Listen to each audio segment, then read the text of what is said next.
of crime.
Hello, everybody. What's up?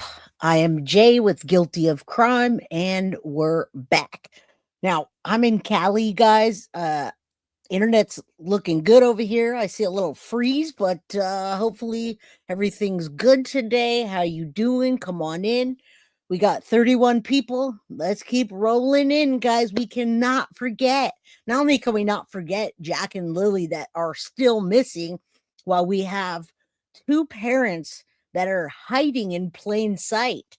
And now that Daniel Martell is arrested and we know what he was arrested for, we know when he was arrested, well, it gives us a good idea of who the adult was that he was arrested for. So, guys, I know the last time we covered Jack and Lily, we talked about this case becoming a criminal case.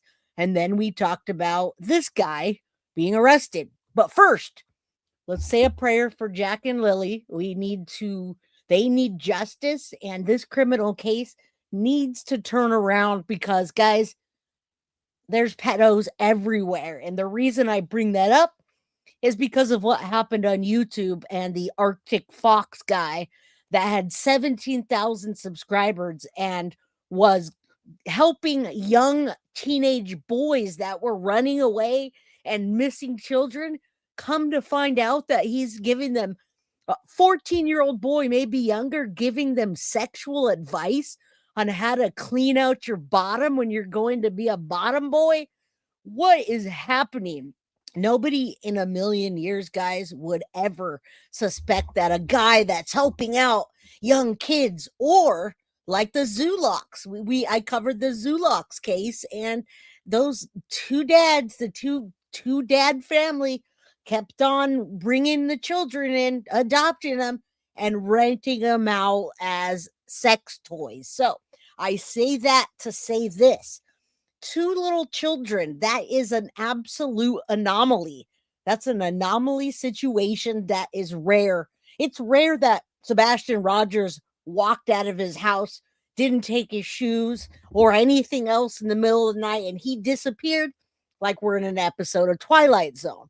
But then you get two of them that walked out and disappeared, and you start to see the pieces fall into place. You start to see Daniel Martell that's been walking around with a halo, acting like he's a saint. And now we can't unsee the fact that he's a liar, he's an abuser, he's an essayer, and who knows what kind of CSAM or any of that. We don't know. We don't know who's on that property. They have people on the property that are family, other people coming in and out that are mathematicians.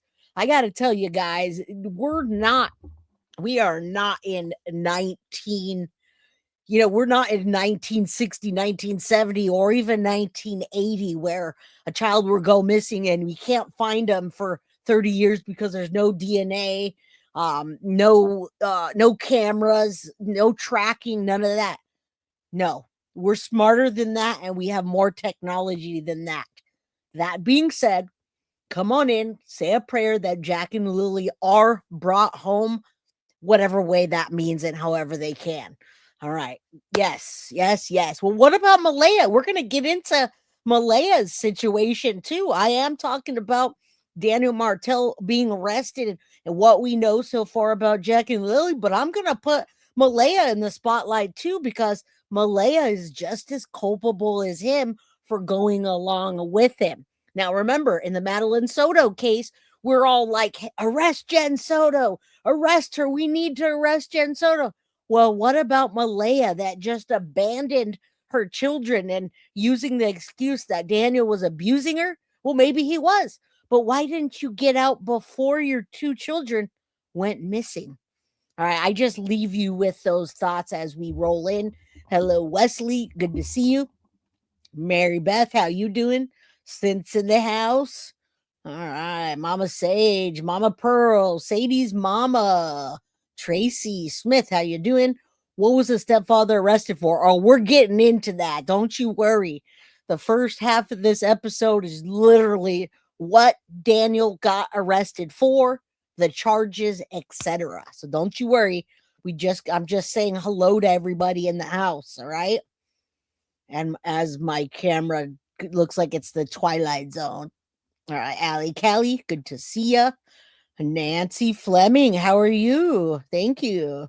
Lady for Justice, Edith. All right, guys, let's rock and roll. I don't want to start the episode and then people come back and say, wait, he got arrested? What? What happened? So I will start it off with a short and then we'll bring it up to speed. We're going to go back a little. Trust me, this is a good one. You don't want to miss this. So do me a favor, hit that like button, subscribe if you haven't, and get a membership if you can. The goal should be up there.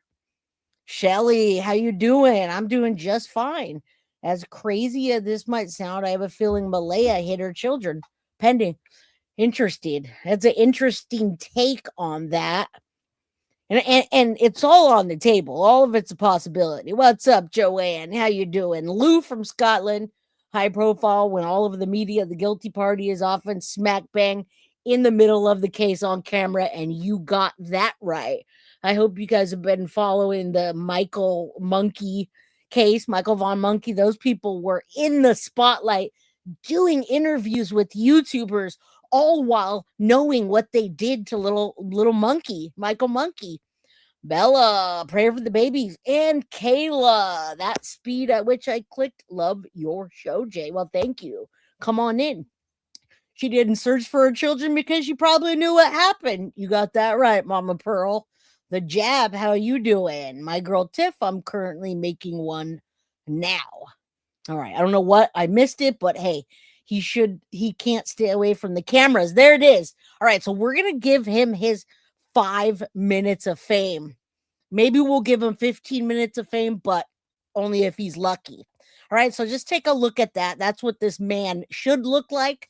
That's what he's going to look like. And I want you to know, just because he got arrested prior, nothing, we didn't know anything else. We didn't know who it was, when it happened, exactly what the charges are, what he was facing. And then on the flip side of Maleyah, right? Many people were speculating that it was Maleyah, but I'm going to show you that that can't be possible unless Clementine headed to watch my little nephew. Hopefully I'll catch the tail end. Much love to you as well. Come on in, guys. Come on in. All right, so we're going to start off with this stepfather that, well, he painted himself as a saint, right? I don't know why my computer keeps doing that. He painted himself as a saint.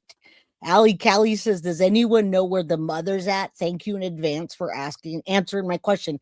Well, Allie Callie, we're going to get there. We're going to get there, okay? Because her friends are going to tell you.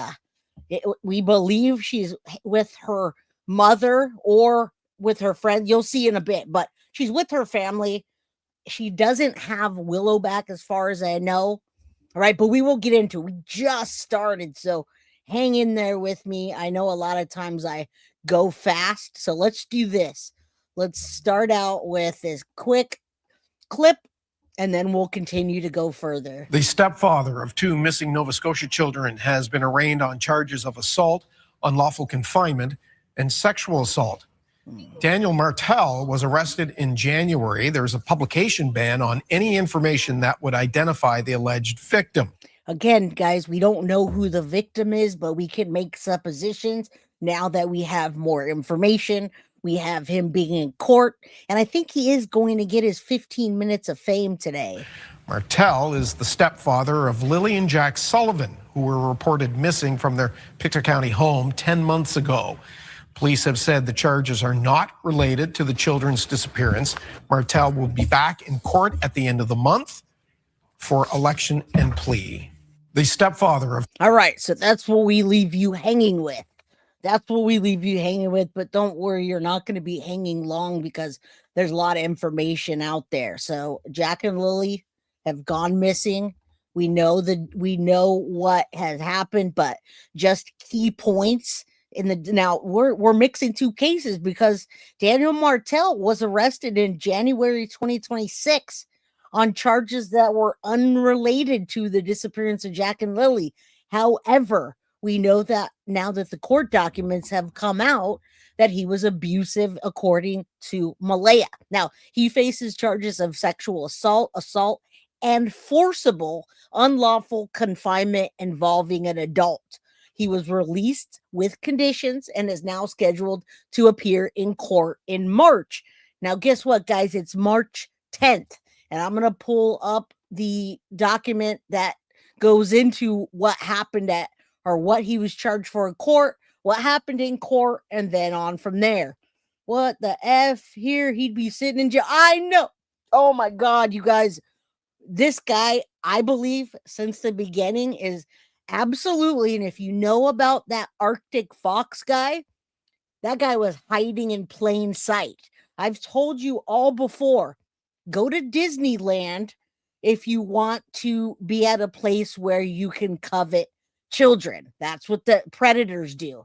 And that's not what I want them to do, but they admit to it. If you want to have access to boys, you go work for the Boy Scouts. They tell you that. Those pedophiles, and I'm sorry I can't keep it, they tell you that they will do that and that it's a disease, that they can't help it. Well, they can if you just chop that shit off. Excuse my language. I don't know about this guy with the sexual assault towards children, but he did it towards an adult in January of this year. So I don't think it could be Maleyah. How could it be? She hasn't seen him. She left, took the children, and none of them have the baby. All right. So let's get into this. So today is March 10th, 2026. This is March 3rd, 7 days ago. Stepfather of Nova Scotia, missing kids, has first court appearance. Don't worry, I'm going to show you all the court appearance footage so he can get his few minutes of fame, and hopefully law enforcement looks at him much closer. All right. So you guys know he's the stepfather of, according to him and Maleyah, of Jack and Lilly, who went missing from Nova Scotia nearly 1 year ago, guys. 1 year. It's been almost a year. He had his first court appearance on Monday. That was last Monday. And that was for the SA charges involving an adult. Now, this is in Canada. So the province's public prosecution services say Daniel Martell was arraigned on SA, assault, and unlawful confinement, meaning he kept somebody and where they didn't want to be, like kind of you forcefully lock them in the house or lock them in the car. Now, the Crown elected to proceed by indictment. A publication ban was also ordered. This prohibits information from being published, broadcasted, or transmitted in any way that could identify the victim, says the prosecution. And rightfully so. I don't blame the victim. Now, Martell is scheduled back in court at the end of the month, guys, March 30th, for an election or a plea. Now, 34-year-old Martell has been in the public eye since Jack and Lilly went missing. He was in a relationship with Maleyah for 3 years. All right. And I guess he named himself as the stepfather. But what a poor excuse he is. All right. And again, we're in California, of the United States of California. The processes here are much different. Tracy says, no, I don't believe they can help, which was what I say. Yeah, I agree. I agree. But you know who gets the least amount of time? Pedos. I don't even think that Arctic Fox guy is going to get arrested. And you want to know why?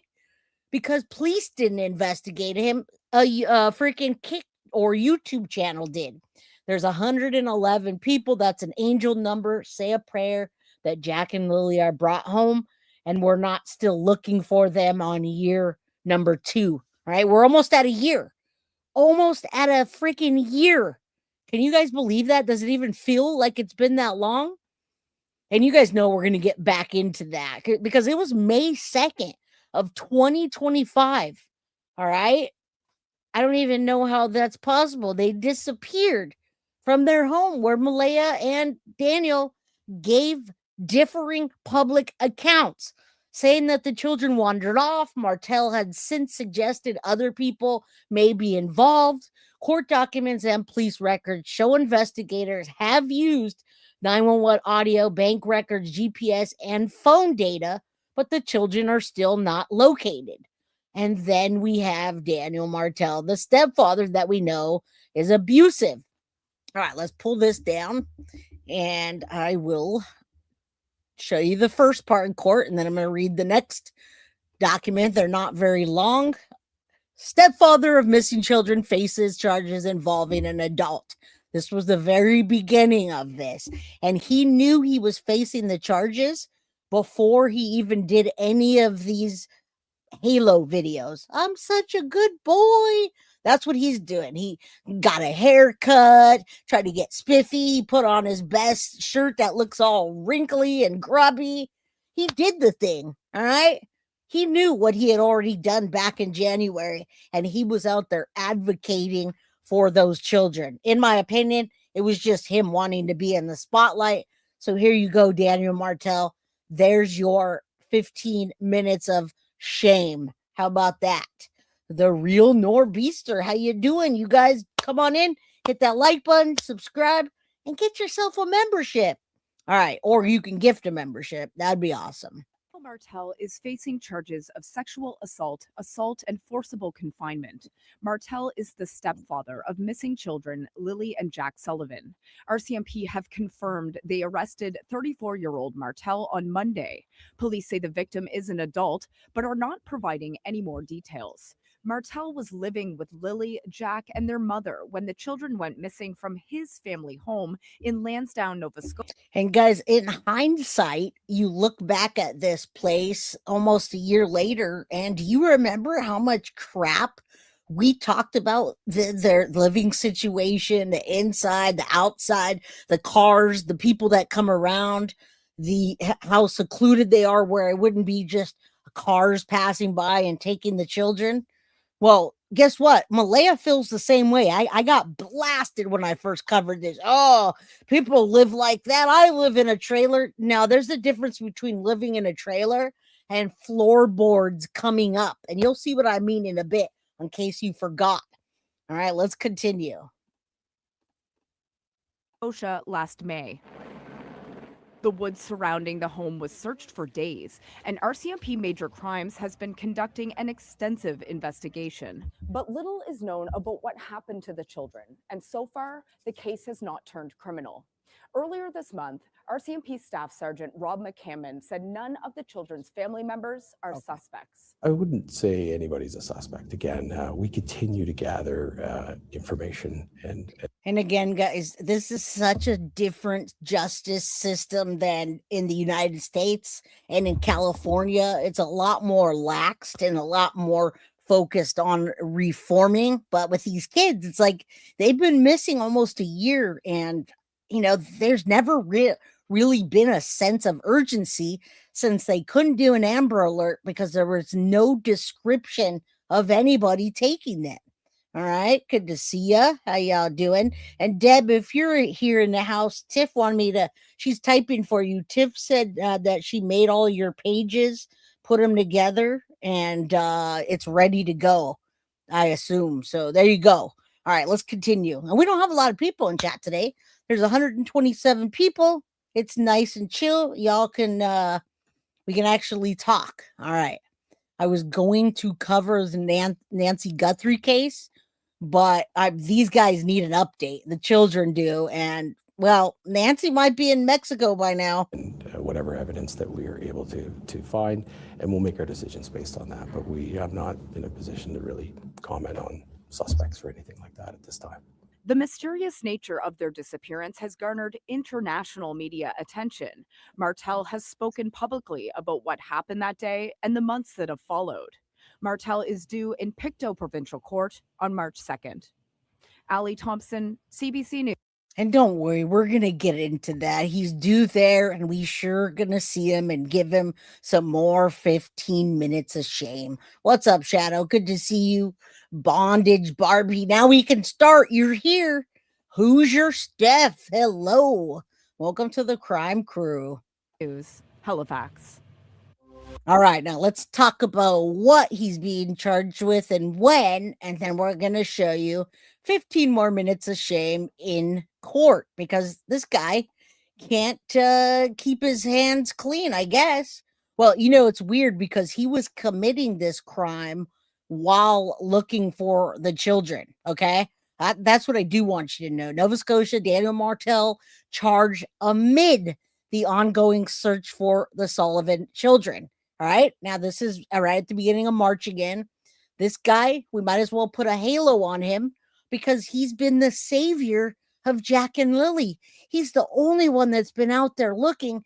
And as soon as he knew about it, he hopped on his RV or got in his truck and went and looked for him. And on the way back, what did he do? Kidnap some lady and assault her? This was literally in the midst of them doing public searches. If I have the exact date, I can tell you he was searching that day and he assaulted her that day. That's how bad it is. Jade, good to see you. Missed you back. Maggie, Cheeky, Mama Sage, y'all are rolling in. All right. Candy says he was charged in January. The accusations are from the prior year. I'm about to read that right now. All right. If it's from the prior year, then it's absolutely Maleyah. Well, look at what happened there. And if you have the information that says that, please let me know because I'm about to show you. Daniel Martell, stepfather of missing Lily and Jack Sullivan, was charged with assault and forcible confinement as well as sexual assault. Okay. Forcible confinement is like the case of Melanie and her mom, Melody. I'm sorry. How she kept him in the house. She wouldn't let him leave the house. She took the keys and locked him in. That's forcible confinement. Now, listen, Martell was arrested on January 26, 2026 by Nova Scotia RCMP. So if he was arrested on January 26, 2026, are you guys is someone telling me that he did that? It took them a year to arrest him? Yeah, I don't know about that. I don't know. And if it took a year to arrest him, then that's a sad story. Yeah, no, you can't make it up. But that's not even the case because I'm reading. Yeah, there you go. Troll sprays in the house. Okay, so I'm giving you the dates. I assure you, I do my homework before I come and present an episode. Okay, Daniel Martell was arrested on January 26, 2026. That's this year, months ago, by Nova Scotia RCMP. And we're going to see him in court right after this, in court last week. Okay, this is not from last year. The charges involve an adult victim and are separate from the ongoing missing children's case. Lily 6 and Jack 4 have been missing from Lansdowne, Nova Scotia since May 2nd, 2025. Okay, so you got May, June, July, August, September, October, November, December, and January 26, 2026. So am I understanding that it took them 8 months to arrest him? Does that mean like right after, or was it, while he was out searching, or was it Maleyah? All right. I mean, I'm looking at it right now. And if the incidents happen between 2024 and 2025, then they absolutely take a long time to arrest for something like that, which he would be, he is actually offensive to people. If that were the case and it was from the year before, why wasn't he arrested and the children could have never gone missing, possibly? People who are at the forefront of cases, like the guilty ones, they want the data to evolve their story and look innocent. Look at Scott Peterson and Chris Watts and every other criminal that wants to be all up in the business. Anybody watching the Corey Richins trial? She's all up in the business. All right. All up in it. All up in everybody's. And she's got recordings up the yin yang because she was calling everyone to get her alibi out there. All right. All right. Yeah. I don't think there's a statute of limitations, but it's just odd timing. All right. So they have the documents sealed. So unless you or anybody knows Daniel Martell or have it in writing, January 26, 2026 is when he was arrested. He did court last week. All right. The charges are an adult victim. Martell is scheduled to appear in Pictou Provincial Court on March 2nd, 2026. And he certainly did. Now, Halifax TV says Daniel Martell, the stepfather of Lilly and Jack, who have been missing, we read that, since May 2025, now has been charged with assault, forcible confinement, and SA.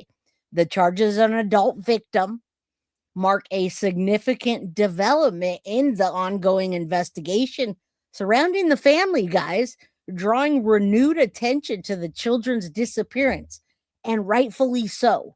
All right. Now, Allison Gerard, Senior Communications Advisor with Nova Scotia RCMP, did confirm that Martell, 34 years old, was arrested around 11:30 a.m. last Monday, January 26, 2026. Okay, so boy, did he get screwed. Boy, did he get screwed if he did this while he was with Maleyah and it wasn't her, or during the search. Boy, they took some time. What is up, Teresa? How you doing? Happy Tuesday, everybody. All right, so this guy he got arrested at 11:30 in the morning on January 26th. The charges against him relate to incidences not involved, as we've heard. Okay, they don't involve the March 2nd dates. It was 8 months later that he was arrested. All with the legal proceedings, none of the charges against him have been proven in court. Now, they call him stepfather. Daniel Martell faces charges. The arrest and subsequent charges against Daniel Martell come nearly 9 months after Lilly, age 6, and Jack, age 4, were reported missing. So there you go. They did a better homework than me. Nearly 9 months after the children went missing. Their disappearance from the Gairloch Road home on May 2nd triggered an extensive search operation by Nova Scotia RCMP, and authorities have conducted multiple ground and aerial searches in Lansdowne Station area and beyond. But despite the efforts, well, the children still have not been located. The specific nature of the charges against Martell, guys, and it now confirms that he's an abuser. We've heard about him being a mathematician and all that. We've heard him admit that he used to do that. His charges are assault, forcible confinement, and SA. They are very serious allegations. Now, I've looked up the what they could charge you with in Canada, and this guy could be facing 15 years, right? Anywhere from probably 10 to 15 years on these charges alone. Grace Kirk, Jay, thank you for covering the case. I'm still grateful for, yes, Canadian poor children. Yes, we Grace, we gotta still get other cases out there. Raised in the Boondocks. Love it. Welcome in, guys. Come on, let's get this started. We've got 145 people in chat. I don't know how many likes. The mods will tell me. Hit that like button, subscribe, get yourself a membership. When we get into the video that's going to show you how shitty Maleyah really is, it's going to make you go, then I'll gift some memberships if anyone wants to match. All right. And Patricia NYC, I don't know if you're here, but we want to get that flyer out for CrimeCon 2026, baby. Let's go. All right. Listen, the specific nature of the charges, we don't know exactly what they are. It's sealed, but the nature, he's facing 10 to 15 years, possibly more. All right. Ongoing search for the children. The disappearance of Jack and Lilly Sullivan have been prominent and distressing across Nova Scotia since May 2025. Communities have rallied and authorities have dedicated considerable resources to finding the young siblings. Now, RCMP has maintained that the search for Lilly and Jack is at the top of the priority, utilizing various investigative techniques and search parties, but the lack of any trace of children over the months has deepened and concerns among their family and the public. It's almost been a year, guys. We haven't found bodies, and we've only found evidence that may have been planted by whoever did this. Now, investigators have not released details regarding the potential suspects or theories in the children's disappearance, but they are focusing instead on gathering information and following up on all leads. Now, the recent charges against Daniel Martell add another complex layer to an already sensitive and high-profile case, though officials have been careful to delineate the two separate investigations. You guys know the drill. If you're a grapist and you're being accused of raping someone, well, guess what? It's going to look bad on you. If you're abusive and you've been abusive to children and your baby's mama or whatever, your girlfriend, your wife, and then you get assault charges, well, guess what? It's going to look bad. Rightfully so. Good to see you, Jenza, Gypsy, Velvet Unicorn. How's everybody doing today? Happy Tuesday. All right. So listen, we're going to get into this, his legal proceedings and his court appearance. Daniel Robert Martell, his appearance in Pictou Provincial County Court on March 2nd will be a critical juncture in the legal process for the charges that he faces. Court proceedings will determine the validity of the accusations of assault, forcible confinement, and SA. These types of cases often involved a lengthy process of evidence presentation, witness testimony, and legal arguments before any verdict is reached. Remember, we're in Canada.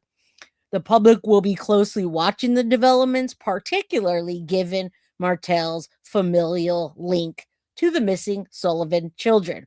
Now, the Nova Scotia justice system will proceed with the due process, ensuring that both of the rights of the accused and the victim are upheld. Meanwhile, RCMP's commitment to finding Jack and Lilly Sullivan, they say, remains steadfast, with their investigation continuing independently of Martell's current legal challenge. So, two separate cases, all right? But the case that is brought against him, guys, is significant when you are talking about a man that's in the absolute spotlight of a case of children that have gone missing. An abusive man with abusive children that have gone missing. All right, let's see if hold on. I got 3 different, this is 8 days ago, 7 days ago. All right, he's going to get his 15 minutes of shame. Let's check him out in court. I've got a couple different streams of him in court, and then we'll continue. Got to get him out there. He wants us to see him. There he is. There's the guy with the halo. He's the savior for Jack and Lilly, right? He's the only one out there. He's the only one out there looking. What a stand-up guy. All right, glad to see you're here, Deb. Midnight Lace. Woo, woo. Everyone's in the house. Moonlight and Flare says, ooh. There you go. There's the man. There's the man with the master plan, in my opinion. He has inserted himself in this case to a degree so that he can find out what evidence law enforcement has. And not because he wants law enforcement to prosecute somebody for the evidence, but because he wants to know what evidence they find that these two have done or not done. Right? He looks shady AF all the time to me. All right, let's continue.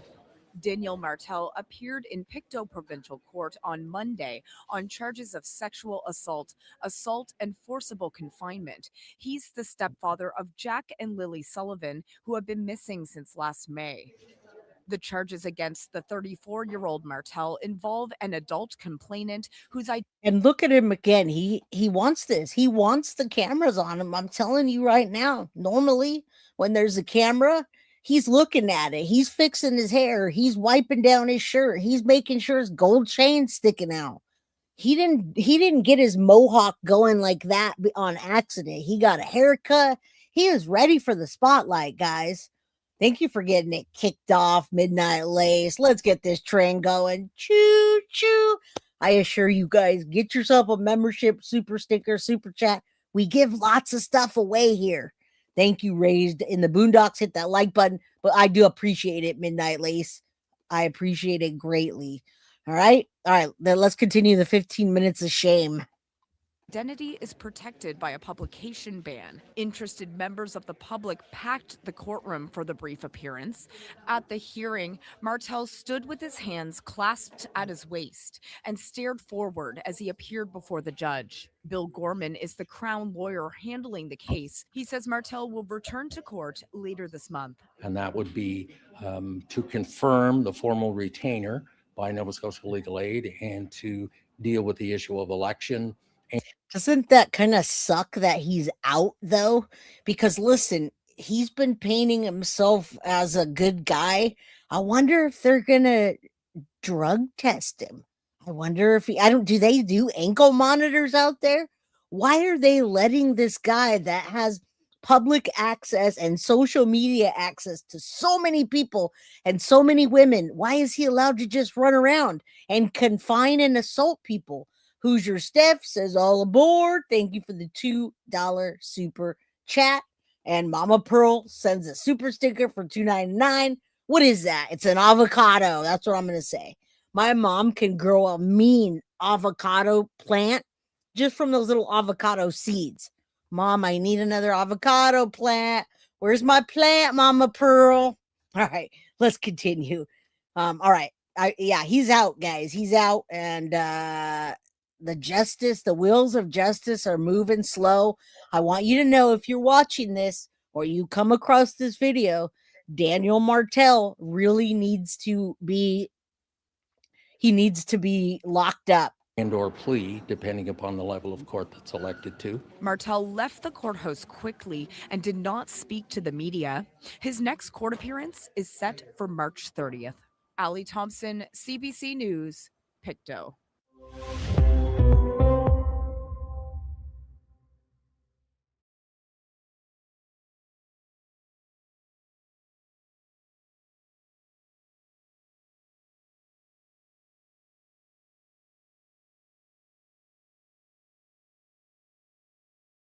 Hi, can you hear me? Yeah, I can. Hold on one second, guys.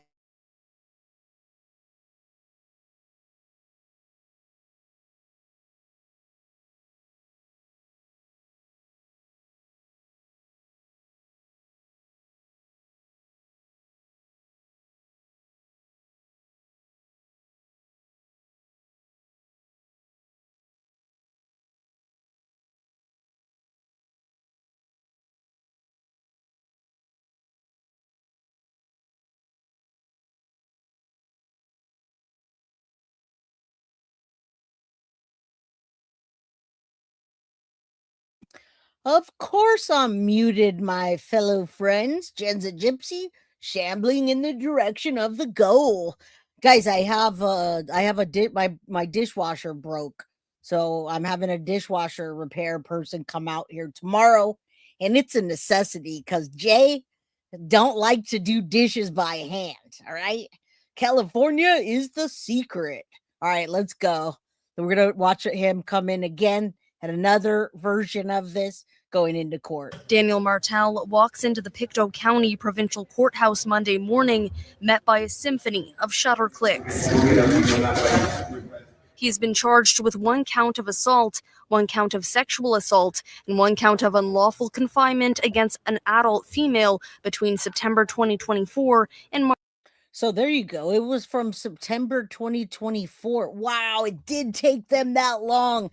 Do you guys see what's happening here? We got to go back for a second. Now, I'm back, Midnight Lace. I had it muted on purpose because I had to take a phone call. I need my dishwasher fixed, y'all. I do not like doing dishes by hand. And I just got a dishwasher when we did the remodel. I need a dishwasher. 3 generations of green thumbs, but can't do an avocado. My mom can make a beautiful avocado plant or tree out of 1 dang little avocado seed. Don't know how she does it, but it's the magic of moms. All right, here we go. Let's go, guys. So this may just be, this may be Maleyah, guys. Look at this. Listen again. Nowhere else have I seen it tell the dates that he did these crimes. Listen up. In September 2024 and March 2025. The window. So between September 24 and March 2025, March, April, May, so 3 months before any of that happened, is it Maleyah or was he cheating on her? Of the charge, the multiple charges that are before the court are beyond 12 months. I would proceed by indictment based upon the time frame of the charges because there is no statute of limitations per se, other if you're proceeding by way of indictment. Martell. I am very, very surprised that they're indicting him. And of course, there's no statute of limitation on certain crimes. However, I am very surprised that out of all of this, with Jack and Lilly missing, they went back between September 2024 and March 2025 and indicted him. Do you know what that means? That means that they're building a case against this guy and they're looking closer at him and Maleyah. I assure you, let's continue. Nina, thank you so much. Love y'all, and we love you back. All right, the reason these pervs choose the jobs, exactly, because people don't suspect them. Learn from this freak. I agree. All right, let's continue. There's your 15 minutes of shame, buddy. First became a familiar figure in the media when his stepchildren, 6-year-old Lilly and 4-year-old Jack Sullivan, went missing on May 2nd, 2025. To this day, Nova Scotia RCMP say the case remains a missing persons investigation and Martell maintains his innocence. But now, these new allegations put Martell under a different spotlight. So does anyone want to speculate in chat, or if you know, does anyone want to speculate if that was Maleyah, that after she left Daniel, that she went and filed charges that he confined her and assaulted her? Because where they said the assault was on Gearlock Road. But a lot of times, like if you're in California and you're living with somebody and you tell them that they raped you and locked you in the house, they're going to say, hey, work it out or get restraining orders on each other. I assure you they're not going to go and just charge the dude. So something's going on in this case. And yeah, you're right. We're going to get to Maleyah too. She's going to get her 15 minutes of shame as well. Bondage Barbie, Jay, I heard at one point Maleyah didn't press charges until 12/2025. Well, then if that's the case, Bondage Barbie, then that means that she's the victim. All right. And that's wild because in California, they're not doing that.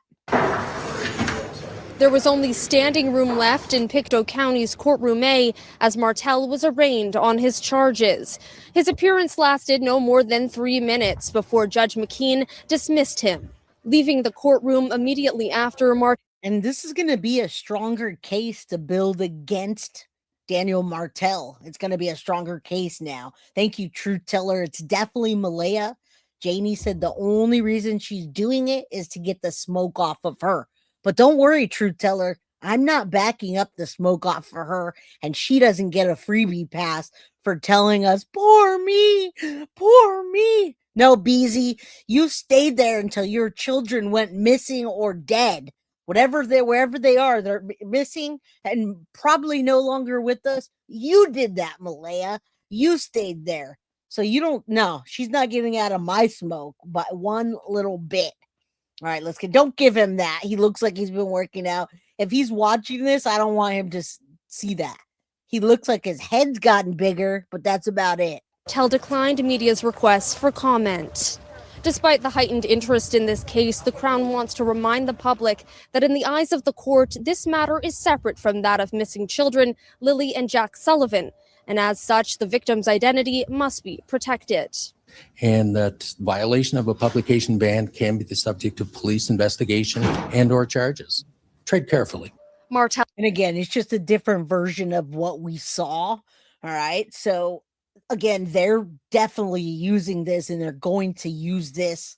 You can see what they're doing and how they're doing it. And Canada's tricky. Am I preaching? What's up, Nina? All day long. I truly hope this is the authorities' way of keeping him monitored. I absolutely believe it was Maleyah. I, however, believe it's her way of distancing herself and exonerating herself. I agree. And that's why we're not letting the smoke go. Yeah, tweakers do suck. What is up, Tiff Knox? We got you 2 days in a row. Welcome in. Good to see you. All right. And after this, we just went through his arrest and his essay and his confinement.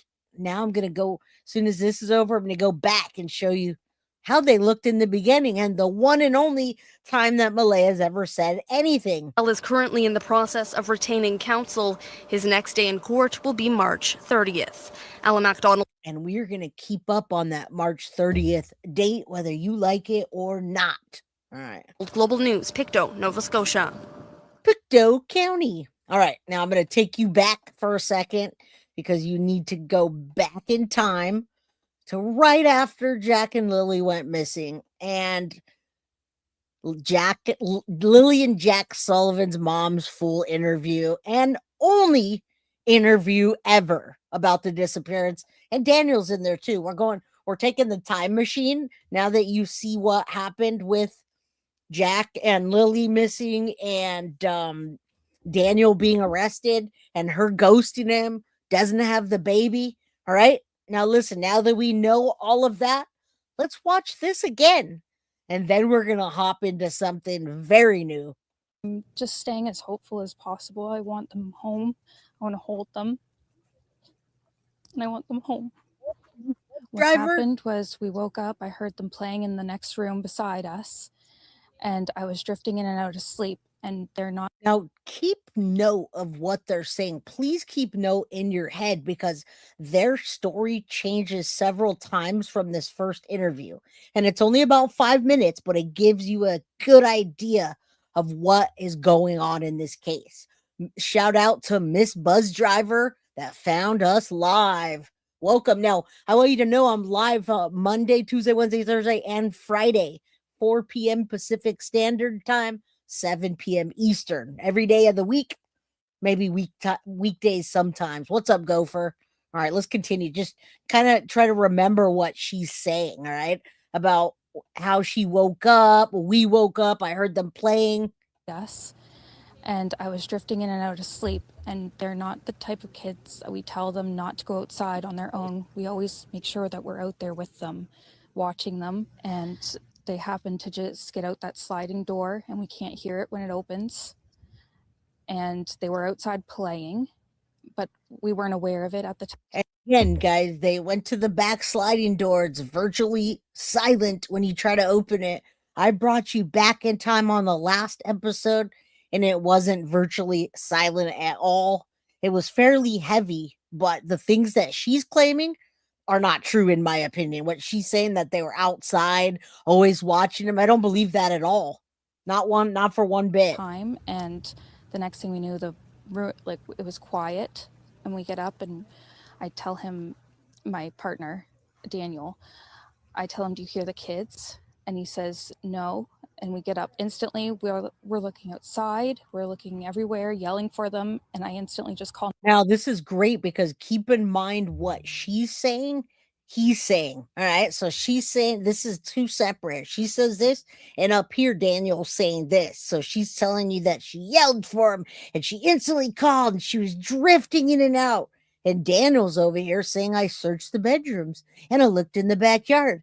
And when I noticed they weren't there, I jumped in my vehicle and surveyed every dirt road and culvert I could find.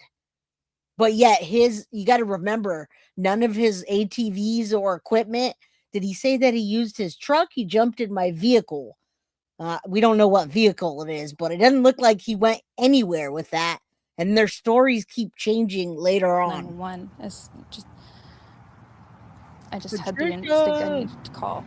They're both really go-lucky children. They're so sweet. They talk to anyone. They'll talk your ear off. They will speak to anyone in a store. Everyone. They're just. I gotta pause it for a second because you start to see now, looking back, what she's saying and what he's saying. I have no idea why anyone would want to take them, but they're easy to take. How is that easy to take two children? Is that because she's saying that they talk to everyone? If they wandered to the road, they would get in the car. They would get in any car as long as you offered them food or water or even candy, anything like that, or even to see mom and dad, they would immediately get in. Which, guys, if he's saying that, please pick this apart and understand that these children they look malnourished here. Okay. They look like they haven't been outside ever. They're super pale. They're super thin. And when he tells you that they would get in a car if someone offered them food or water or candy, he's telling you something. All right. Read between those lines, please. Extremely sweet kids. I appreciate the huge search effort going on right now. But we've been pushing for an Amber Alert, which hasn't been issued. Not just that. You can't even continue her thought. And that's why I believe she wrote that message out. Now this is the only interview she's done on video. She did get a message out and I have that queued up. I'm not sure if I'm going to go there with that one because it's so fake and she probably used AI or had one of her friends write it. Okay. I'm not giving her a pass at all, but when she says they'll talk to strangers and food and water, what were you not giving them? How deprived were they that they would get in any car for food or water? Because I know none of my children would ever do that. They'd say, no, thanks. I got everything I need here. I'm not abused. Take me home. Or they wouldn't even get in the car. Yeah, and you need a car. We looked at the Amber Alert criteria and none of it fits this case. All right, let's continue. This is just wild. The way looking back on this. That they could possibly be abducted, which it is a possibility that they could have been. But just an alert to let everyone know that they are missing. We had people text me saying that they weren't aware, someone else let them know that they were missing, and it would just be nice if everyone could be alerted. We thought maybe that we found tracks, but it's still uncertain. It's been raining and they're probably soaking wet, but with the sun today, I'm hopeful that they are feeling warm. She is one of the oddest. She speaks so odd that it doesn't make sense. It's like she's trying to remember the script, but she I don't know what's up with her. Heather Marie, I believe the kids were long gone off the property before Friday morning. I really hope and pray they get justice. God will have the last word no matter what. As usual, Heather. Amen. Say a prayer that those children get brought home. The letters look like someone else wrote it. Oh, I don't think that she got heartfelt and sat down and wrote it. I believe she was trying to get the public off of her ass. We're all filled with pain and sorrow because we just want them found. We want them home. Everyone loves them. They are definitely verbal and they do have. It's just also weird. If I'm pleading to the camera, please bring my kids home, Jack and Lily. Listen how she's talking about them. She's not saying I want them home. She's saying everybody like she's speaking in a different, she's not begging, screaming, crying. There's no kind of urgency. And she stops. It's like there's a period in every she's like one word. I didn't think I needed, like, what? What? Ah, my goodness. I don't know what's up with her. Autism, but it's not extreme autism. It's just they have issues with school, and they don't. Look at Daniel's face. It's like he wants to, if they weren't having a birthday party, he'd have walked over there and smacked the crap out of her. And thank you to Hunter S. True Crime for this video. Catch up with the other kids. I just want to remain hopeful. But there's always, in a mother's mind, you're always thinking the worst. Last night was one of the worst nights because I didn't have them in their beds. She doesn't even like finish a thought. It's like they're not even complete sentences. It's totally scripted, in my opinion. Welcome, FloJo TV. Don't forget to hit that like button, buddy. Like, share, all the stuff. Harris O'Rourke. I think they got into. I think so too. I think there was an accident, possibly that, or an accident of too far of a beating. But how do you explain both of them? How do you have two accidents? Right? The night was one of the worst nights, and then she doesn't even stop to say because they didn't have them in their beds. And I don't want to go through that another night without them. The last few days have been very stressful. I mean, ever since the Friday morning when we noticed that the children were gone. And it's like he definitely stutters, but he's also trying to stick to that script. We noticed that the children were gone, and he's out there in the pouring rain with the halo on. He's the voice for these children. Didn't you know? Immediately jumped in the vehicle, surveyed all the areas, many dirt roads, many culverts as I could, and waited for the police to get there. Mm-hmm. As soon as I noticed they weren't there, I immediately jumped right in the vehicle and surveyed all the area, every dirt road, every culvert they could find. Jack just absolutely loves bugs, dinosaurs, anything like that. But Lily loves girly things, but she also loves doing everything with Jack, bugs. They're like best friends, not just brother and sister. Jack just absolutely loves bugs, dinosaurs, anything like that. But Lily loves girly things, but she also loves doing everything with Jack, bugs. They're like best friends, not just brother and sister. I know they took their boots. That's pink boots for Lily, blue boots for Jack with dinosaurs on them. Lily had her backpack with white, and it was white with strawberries on it. I imagine now if they're in the woods that it'd be probably brown, but I don't see them carrying their backpack. I don't see them keeping a pull-up on for that long after it got soaked from the very first day. We only found the 2 boot tracks outside of the house. Whereabouts? Right beside the house, probably 10 feet away from the backyard. In the backyard, okay. Nothing new, other than the helicopters are still in the air, and they had dogs. They took around the dogs today, and this is almost done, and then we get into Deception Detective. I'm reading it. Deborah's like, Jay, your snark is showing. It's because I need a haircut. I'm looking at my hair and I'm like, man, look at how white that is on the side. I need to dye it. Just one of them days. All right, let's continue. I've got Deception Detective next with a brand new video that just dropped this morning. I believe I just found it this morning. It may have come out late last night. And I've got some other stuff for you, so stay here.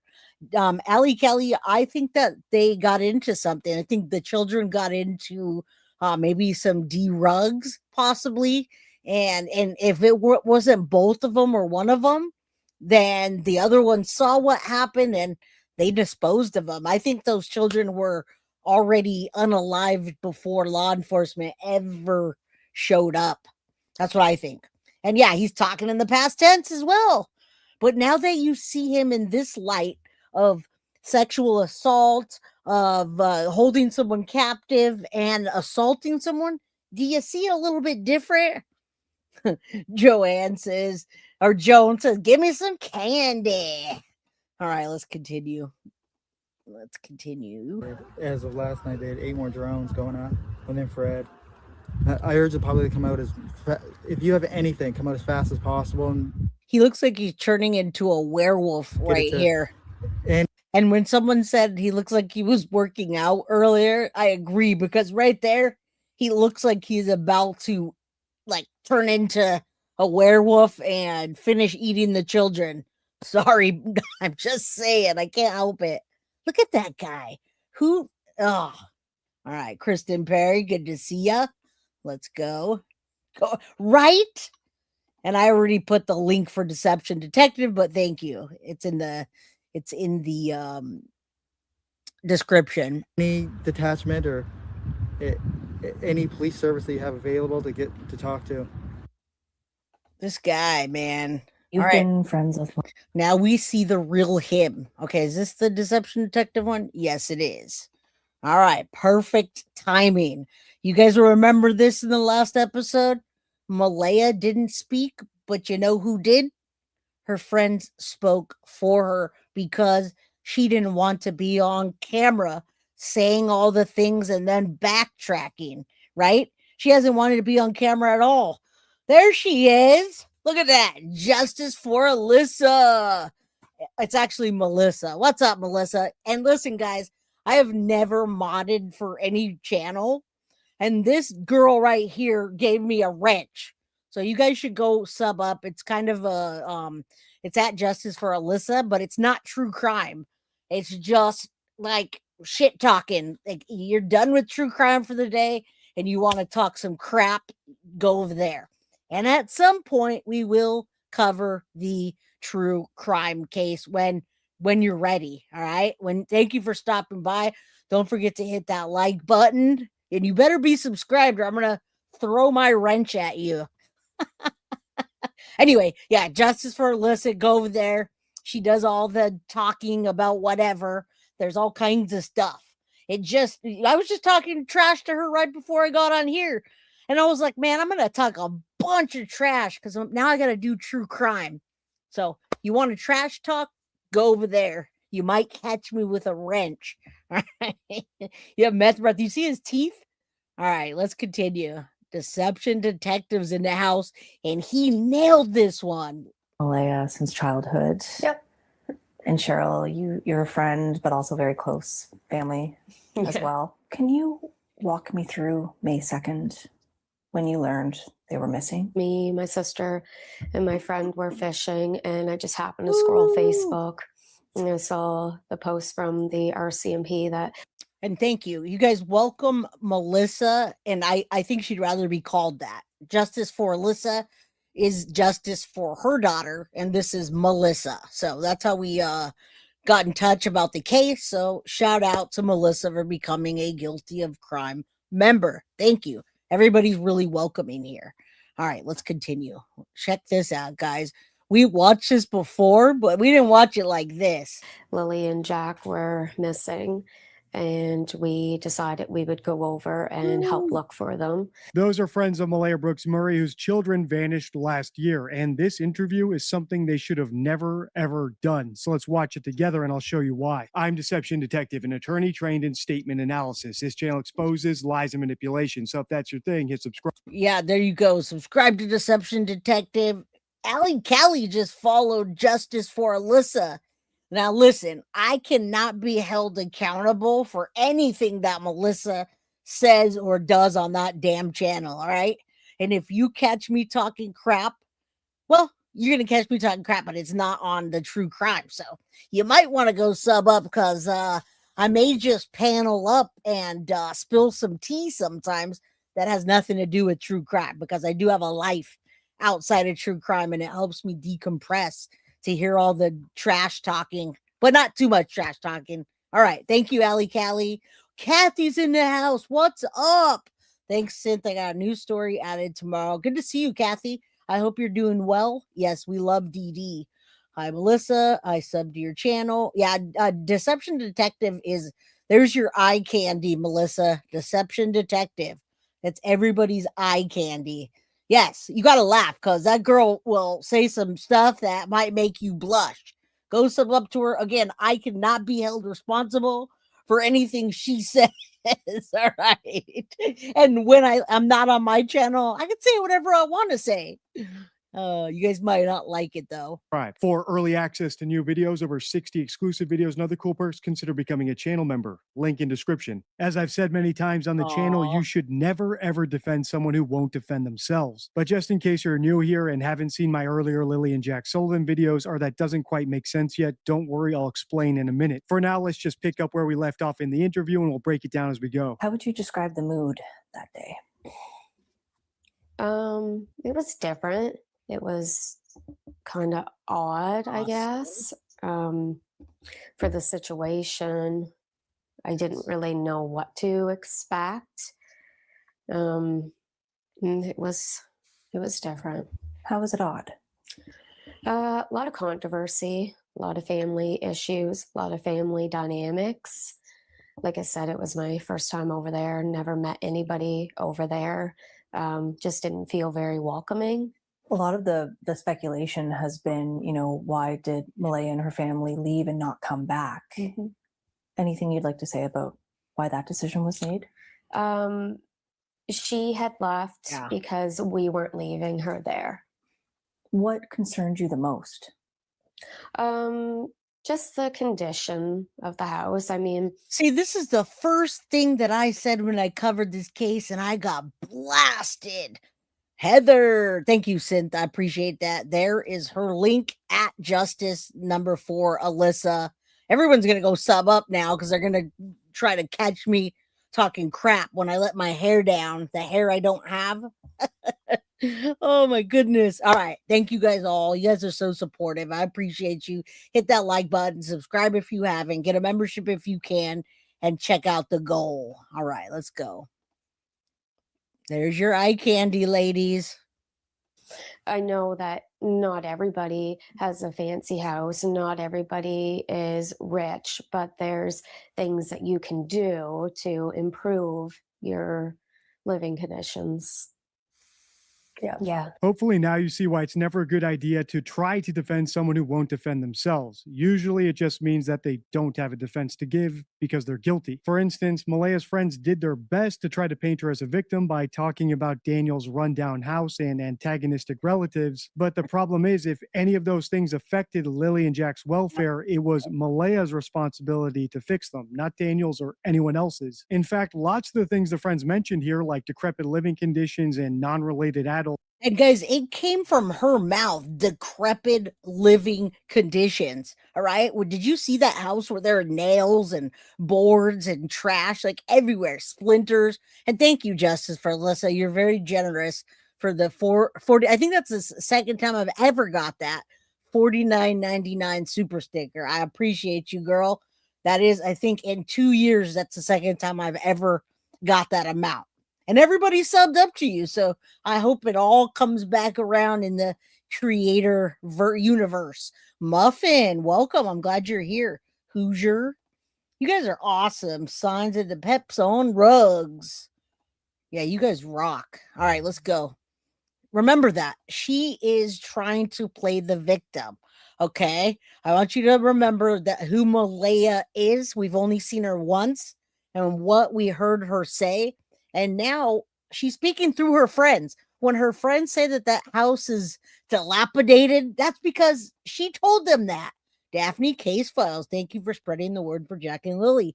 First time here. Well, welcome, Daphne Case Files. I have seen your channel, and I'll have to check it out. But I have seen your channel, and I appreciate you for stopping by and showing love. Living on the property are correlated with child abuse and neglect. So before we listen on, here's a quick recap of my theory of this case for any new viewers. If you've binged all my videos about this case, you'll know I've thought since day one that Lilly and Jack probably suffered an accident, in that their mom and her boyfriend, Daniel Martell, covered it up. And I've been saying this since day one. You guys, if you need something to watch, you guys can go back and check out my playlist, and there's a lot in there. And I've always thought there was an accident. They covered it up. Those little kids' bodies were gone long before 911 or whatever the situation was ever happened, in my opinion. And yes, ladies, if you're getting hot under the collar, there you go. There's your candy. Callie says, Jay, you're so sweet with other YouTubers. That's why I like you. Always showing love. Well, that's just real life. Real life. You got to show love. You show love. You give love. You get love, right? I mean, it's an easy concept, right? Clark, you're late, but you're listening while baking. Love it. What are you baking? That's what I want to know. Yeah, right? Agreed. You give love, you get love. Simple as that. You're mean, then people are mean to you. Simple as that. You put out good in the universe and good comes back. All right, let's continue. Thank you, DD. We love you, buddy. Because of some sort of tentative guilt. For instance, because of the nature of the accident, they didn't report it because they knew that they would get in trouble for criminal neglect or drug possession, or maybe even signs of abuse on the kids' bodies if they reported it. And here in the article, we see that there were multiple opportunities for an accident to befall these little kids. The trailer was cluttered, there were holes in the floor, there was probably exposed wood and nails everywhere. But even more disturbing is this description. And guys, listen, what he's saying, we didn't know that. We saw the outside of the home, and the outside of the home could have been a bad accident as well. They could have got outside and anything could have happened, right? But I hadn't seen, well, this was the article from what the girls talked about. But listen, for anybody that got blasted like I did on episode number 1 for talking about their freaking living conditions, we're not wrong. We are not wrong, and we weren't wrong. We weren't making assumptions. By the words that Maleyah relayed to her friends, inside the cluttered trailer was chaotic. There were holes on the freaking floor of the front stoop, tarps to protect the underside of the trailer from elements. A tarp? You think those kids were sick a lot? And so much racket from the lively children that the step grandmother soon retreated to a camper in the driveway. Remember, we heard Lilly earlier screaming, right? And that they have, what she said, they have autism. They're autistic. It doesn't matter. That's always the excuse. Their stepfather, Daniel Martell, with pale eyes and ropey arms, that's so funny that they say that, worked at the local hardware mill. Their mother, Maleyah, 27, a member of, oh, you guys, I'm not going to botch that, but that is what you're talking about with the reservation, Sipkini First Nation, all right, with chin-length dark hair, stayed home with their baby Meadow while the kids went to school. Most days, Jack and Lily hopped on the bus to attend Salt Spring Elementary. And you guys got to remember, they didn't go to school the Friday before. Jack, smaller than his peers, was strapped in the front of the bus next to his sister. And I'm telling you, they looked malnourished and pale. What's up, Shorty Pie? Good to see ya.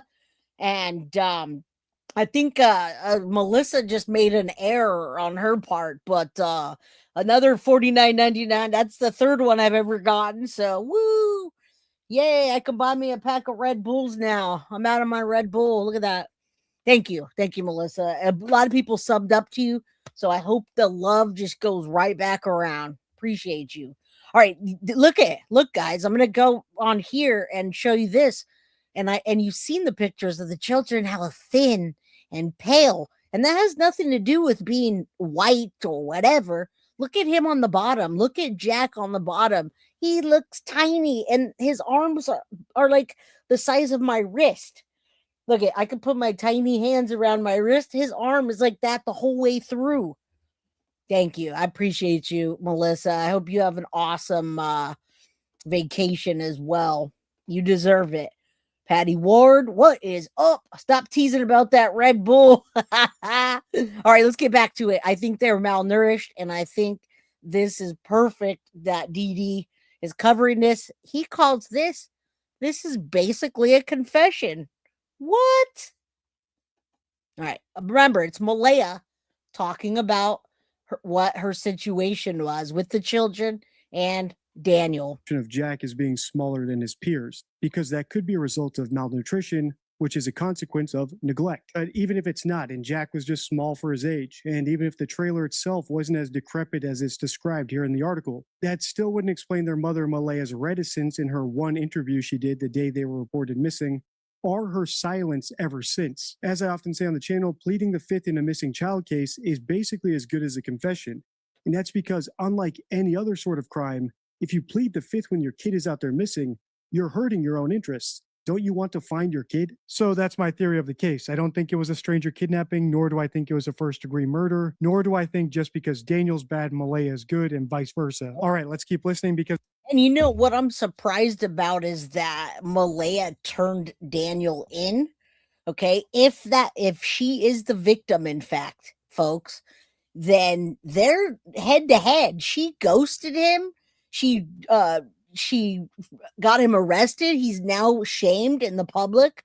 So I wonder what tie they have between each other, where one of them's going to flip and say, well, you know what actually happened was Daniel got heated and he punched the kids and whatever happened, right?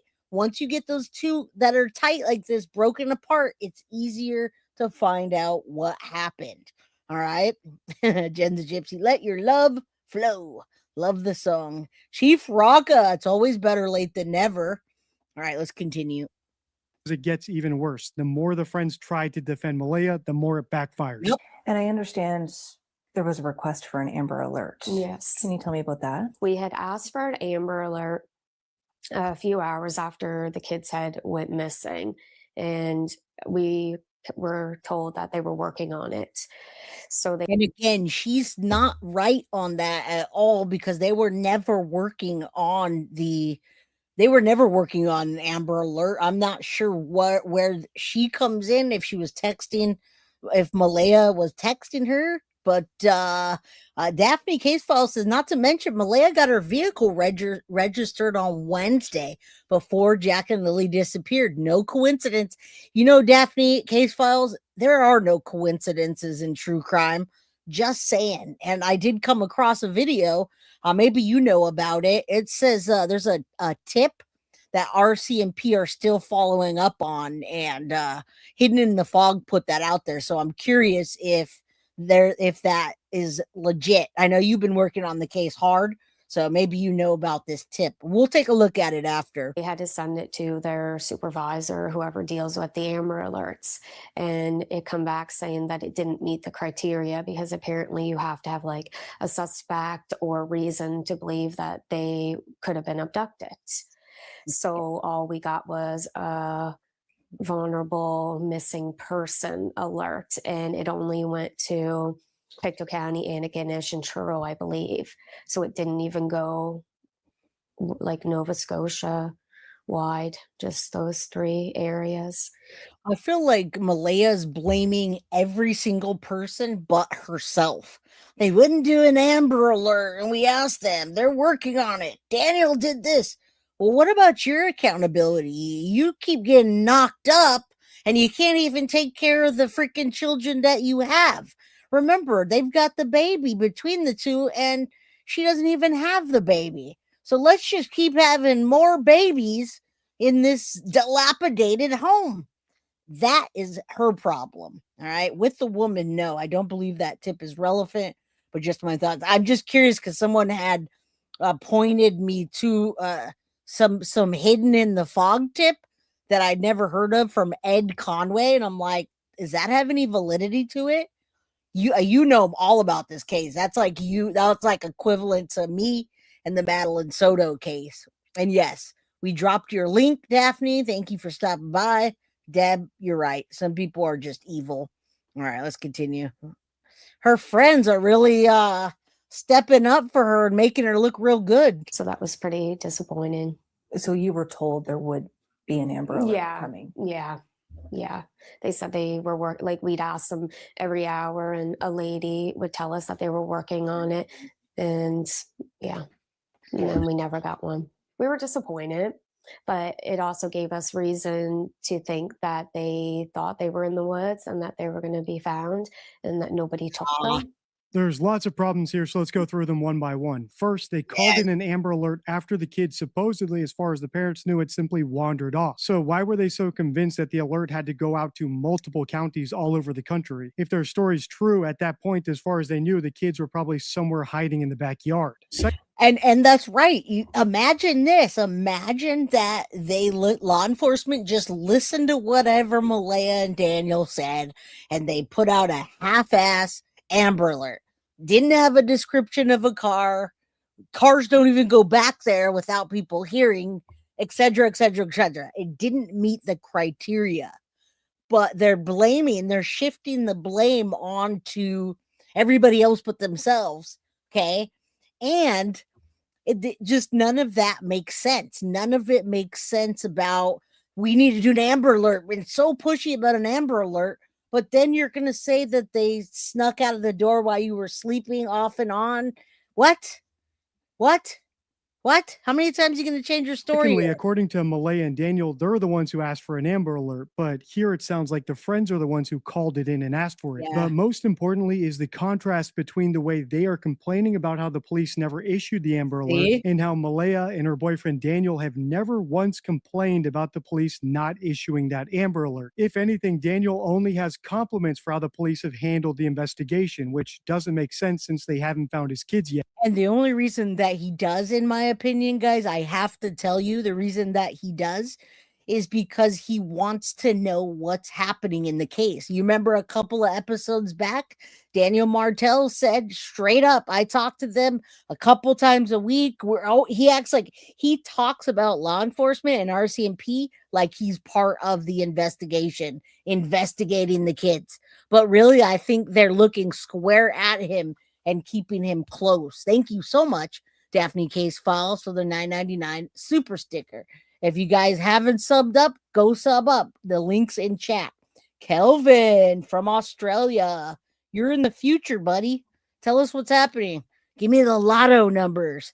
And if he and Maleyah actually didn't know what happened to them, I'd expect them to be constantly nagging the police about not issuing that Amber Alert, because the question would always linger. If they had issued the alert, could their kids have been found? Which goes back to statement analysis in general and how hard it is to put yourself in a position that you're not actually in. That's why hoaxers always slip up. It's virtually impossible to tell a story without any plot holes. Even Hollywood blockbusters with multiple scriptwriters, unlimited budgets, and none of the stress of going to jail if you mess up your story still have plot holes. But we're not done yet, because the friends still have to defend Maleyah's silence, and this is where they trip up the most. For you, Andrew. This is great, guys. And it says a lot, right? We know silence speaks volumes, right? And hiding out speaks volumes.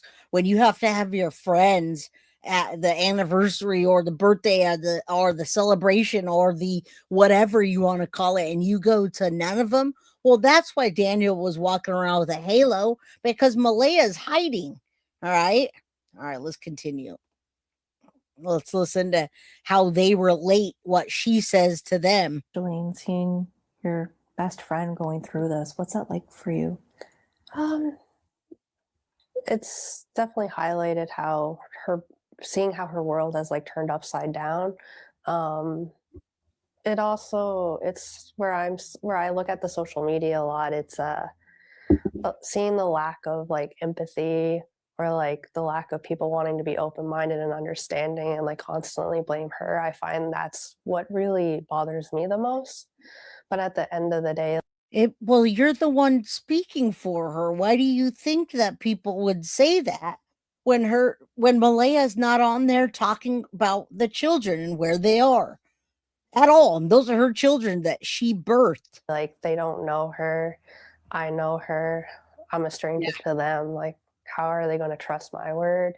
And you have people who turn around and say, well, you think you might know someone. So it feels like a never ending battle. And she's not a bad person. She's not a bad mom. She's not a bad mom, but she doesn't have any more children. She lost 2 of them. Poof! They just disappeared, and the baby got taken away. And as far as I hear, she has none of them. But she's going to the beach, and she won't come out for an interview, in my opinion, because she doesn't want to look guilty. right? She doesn't want to say something, just like with the Amber Alert. They're not going to do an Amber Alert without the criteria, especially when they think or they're looking at Daniel Martell and Maleyah as people of interest. That's where they head to first, not some random kidnapper came out with a black mask and a black car, no lights on, drove up a mile an hour. Nobody heard him, and the children, poof, they disappeared. That didn't happen. I guess if you know Malaya, you would know that that isn't out of the ordinary for her. That's just who she is. Yeah. She was always quiet. She was never a confrontational person. She's like very shy. She only likes to talk to certain people. She doesn't like to broadcast herself. Oh, She's is it? just, if you know her, then that's just the way. Now, here's the thing. We looked now, Maggie, I thought you were saying it is a fact. You're asking, is it a fact? The only reason I cannot tell you that it's a fact that Maleyah turned him in is because they're keeping the victim's name out of his arrest. But if you line up the dates when he was with Maleyah, then it would have been Maleyah that he did that to. Unless he had some random side chick in all of this and he did that on that road, because they said it was on Gearlock Road. All right. So yeah, no, I can't confirm that. But when we put our heads together and look at the dates and look at the things, if you don't talk, you can't spill something suspicious. Amen. And law enforcement is not going to want to put an Amber Alert out without having evidence, because if they ever have to go to trial, that will absolutely be used against them. The defense team will go in there and say, you guys did an Amber Alert. That means you had to have this, this, and this. How can you dare say Maleyah did it or Daniel did it? You just don't want to go down that. You don't want to go down that road. Jay sent photos of Jack and Lily's garden swing. So unsafe. I'll take a look in a bit. Thank you, Kathy. I do appreciate you. She is. A lot of the speculation is towards Malaya, that Malaya knows where the kids are, that she had something to do with their disappearance. Some people have even gone as far as to say that she murdered them, or that they're on the reserve being hidden, which is absolutely insane. Now, listen, I gotta tell you guys, if you're in true crime, you can't just do that. You literally can't just hide your kids, let the whole world look for them, and waste resources without getting arrested. So anybody and everybody that's telling me Sebastian's hidden away or the kids are hidden somewhere, I assure you, if they're hidden somewhere, somebody's going to talk and somebody's going to be arrested for all the stuff that everyone was put through. You just can't do that. All right. It's just, that was funny though. Nicole Kessinger, isn't Maleyah? It's what Maleyah isn't saying. Exactly. Once again, lots of problems. First, why would it be confrontational for her to go on TV or go on social media and describe what happened that day in case anyone could help? Second, maybe Maleyah really is just a quiet, timid person, even though I've found her YouTube account and she seems to do plenty of talking there, and she didn't seem to have any trouble at all talking to the press. Nope, she just was very careful with how she worded things. And I also showed you her YouTube channel in the very beginning. She wasn't shy at all. All right. Single and ready to mingle, right? I agree. Welcome, Lynn Tran and Cynthia rolled in the house. Hit that like button, guys, ladies. Right after she reported her children missing. Finally, I agree with Maleyah's friends that it is ridiculous to think that the kids are hidden on a reserve somewhere or that she murdered them. Both of them are very statistically unlikely scenarios. But it is telling that she only brought up those two straw man arguments and called them insane, because something tragic befalling two little kids on a decrepit property with a mother who is so timid that she can't even speak up on their behalf when they've been missing for 8 months is very likely. And apparently Maleyah herself isn't willing to deny that, and neither are her friends. There's still plenty more left in this interview to call out, but before we do, I just want to offer Maleyah's friends an opportunity to do an interview with me. So Yes, please do an interview with Deception Detective. If anybody knows those ladies, tell them to do an interview. you can't tell that the two little kids opened a sliding door without making a sound. And listen, the jab, we went and looked at that on the last episode that I did, and the lady walked out to the property to do a walkthrough and see how junky the place really is and to see if the sliding door really doesn't make a sound. No, no, no, my friends. Everyone take your meds. Jen's a Gypsy said hashtag toadstool bikini. I mean, it's a possibility. That is definitely not off the table. Det Nero, it's not off the table. They could have been trafficked, absolutely. But usually the simplest answer and the people closest is what happened. All right. But yes, I can't say no. Yeah, he's okay, but his voice ain't for me. Who, Deception Detective? Oh, man, he's eye candy. Who cares what he's talking about? Just kidding. All right, let's continue. I got more for you. Don't go anywhere. Feel free to drop a comment below or message me through the DD forum if you want to do that. But even if they don't get back to me, if you want me to do a part 2, let me know by liking, commenting, and sharing, and hitting the hype button if it's available. Check the end screen for my Lilly and Jack Sullivan playlist if you want to binge watch that. Until next time, stay true. Oh, yeah. I already watch everything of his, like, subscribed, all of that. But I do want you to see what Maleyah did and again, she's getting her 15 minutes of shame as well. And then I absolutely will take a look at what somebody suggested as a tip. The only tip that RCMP is looking at that came out 2 days ago. Now, this one is the second time we heard Maleyah say something, but she didn't say it. She didn't go on camera, and she had her friends doing her dirty work. Okay, so this was last month on February 4th, 2026. About missing. Now, when you watch it, it says missing children's mother taking it day by day. You're like, oh, she's speaking. Yes, even the front cover shows her with the children. But what? Check this out. Children with soft smiles, frozen in time. Now, just memories. You wonder every day where they are. The mother of missing children, Jack and Lilly Sullivan, Maleyah Brooks Murray, has faced intense criticism online for staying quiet.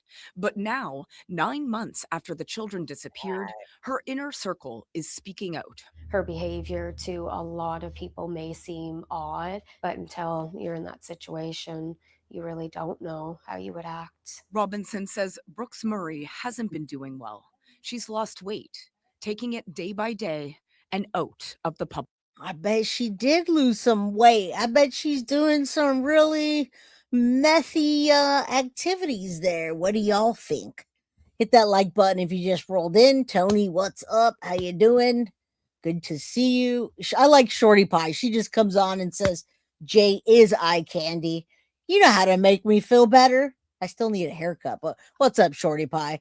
Okay, this one's doing methy stuff. I'm telling you right now, her two beautiful children are still missing, and she's relaying it through her friends. Eye. I guess if you know Maleyah, that isn't out of the ordinary for her. To not That's talk? just who she is. She was always quiet. 6-year-old Lily and 5-year-old Jack were reported missing from their home in rural Nova Scotia last May.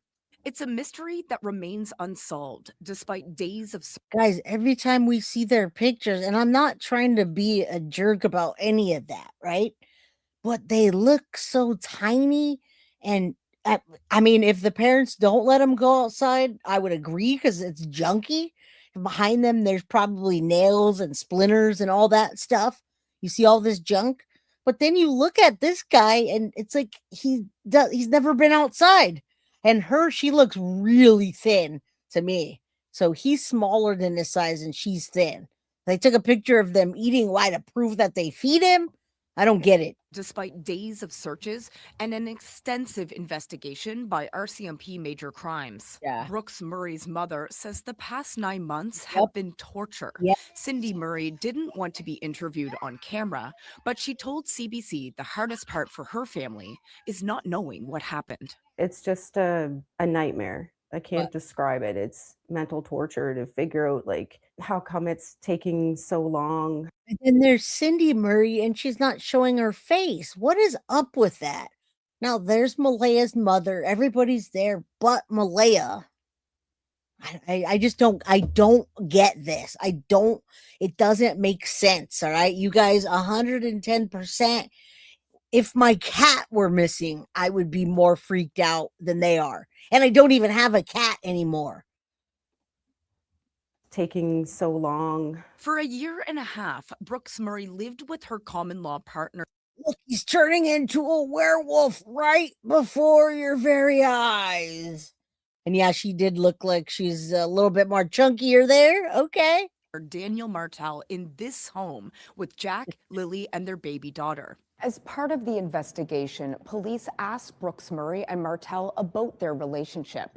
Their statements are detailed in search warrant applications that were sought early on in the case. According to court documents, in the weeks before the children were reported missing, the couple had been fighting about money. An affidavit filed by RCMP to request a search warrant. So does anyone raise your hand in chat, or just put a 1 in chat if you think that law enforcement is actually building a criminal case? Now, I told you on the last episode that this is turned into a criminal case, but when it comes out like this, piece by piece, right? It finally came out that the documents that Maleyah filed against Daniel, and the abuse and the money problems and all that is coming out almost a freaking year later, and then Daniel gets arrested. All right, you guys think that too? Okay. Yeah, I mean, you guys are all true crime people like I am. You guys watch true crime all the time, and that's how it works. Things start to leak out like that, and then it relates into something else, because why else? And yeah, it is hard to say. I agree with you as well, but dang, I do think that something's coming down the pipes when documents start coming out and things start moving, guys. There's an investigation going on. Why did it now become a criminal case if they weren't doing anything about it? As Brooks Murray told police, Martell would take her phone from her when she tried to call her mom, which would sometimes be physical and hurt. Martell told RCMP there was no physical violence. Robinson says the day the children went missing. That's a good point too, Mr. Hemi. These charges are just to posture their ongoing custody case, but it doesn't seem like anybody's really trying to get custody of anything, because can you imagine Daniel taking care of a baby all by himself? No wonder he's trying to find another girl to replace Maleyah already. He's out there looking. Look at this place. Not just me that said this, but she described it in detail, that there are holes on the floor, nails, etc. Was the first time she saw where the family had been living. She was shocked. Just the condition of the house. I mean, she had left because we weren't leaving her there. On January 29th, Martell was charged with assault, sexual assault, and forcible confinement related to an adult complainant. He has not responded to requests for comment on the charges, but in early January, Of course, but if you ask him anything else to talk about, he's got a shit-eating grin on his face as he watches this lady sit down. I mean, it can't get any more clear that this guy wants his 15 minutes of shame, all right? He's happy to pose for the cameras. Even in court, you could tell he was satisfied with himself, all right? Sat down for an interview with CBC. Martell says RCMP took a blood sample from him in December, and he says there was a box checked on the consent form that said no criminal involvement. I've known for, since the start that I'm 100% innocent. But to see it visually with my own eyes, it was a big thing. It is interesting how he says that, though. I'm 100% innocent, instead of I absolutely didn't harm those kids, or the way he said that. It's just weird. I want Deception Detective to pick this apart. Did he pick it apart? Chupacabras? What? Squirrel? What do chupacabras have to do? Did the chupacabras take the children, Deborah? I know, he looks like a narcissist. Abso-freaking-lutely. He might be turning into a werewolf again. I can't tell. Let's see. Cute. Cindy Murray says, I'm going to pause this for a second just to see the conditions of the house. Don't be fooled when they do take pictures. And we saw the birthday party where she was screaming. Okay, they had planned shots, but now that you see this, look at the background, guys. I want you to really look at it. Look at the floor. It's coming up by the fridge. It looks like they haven't dusted it in about 2 years. And Lily's leg looks about the same size as my Red Bull can from top to bottom. Her leg, her ankle up to her thigh, her arms.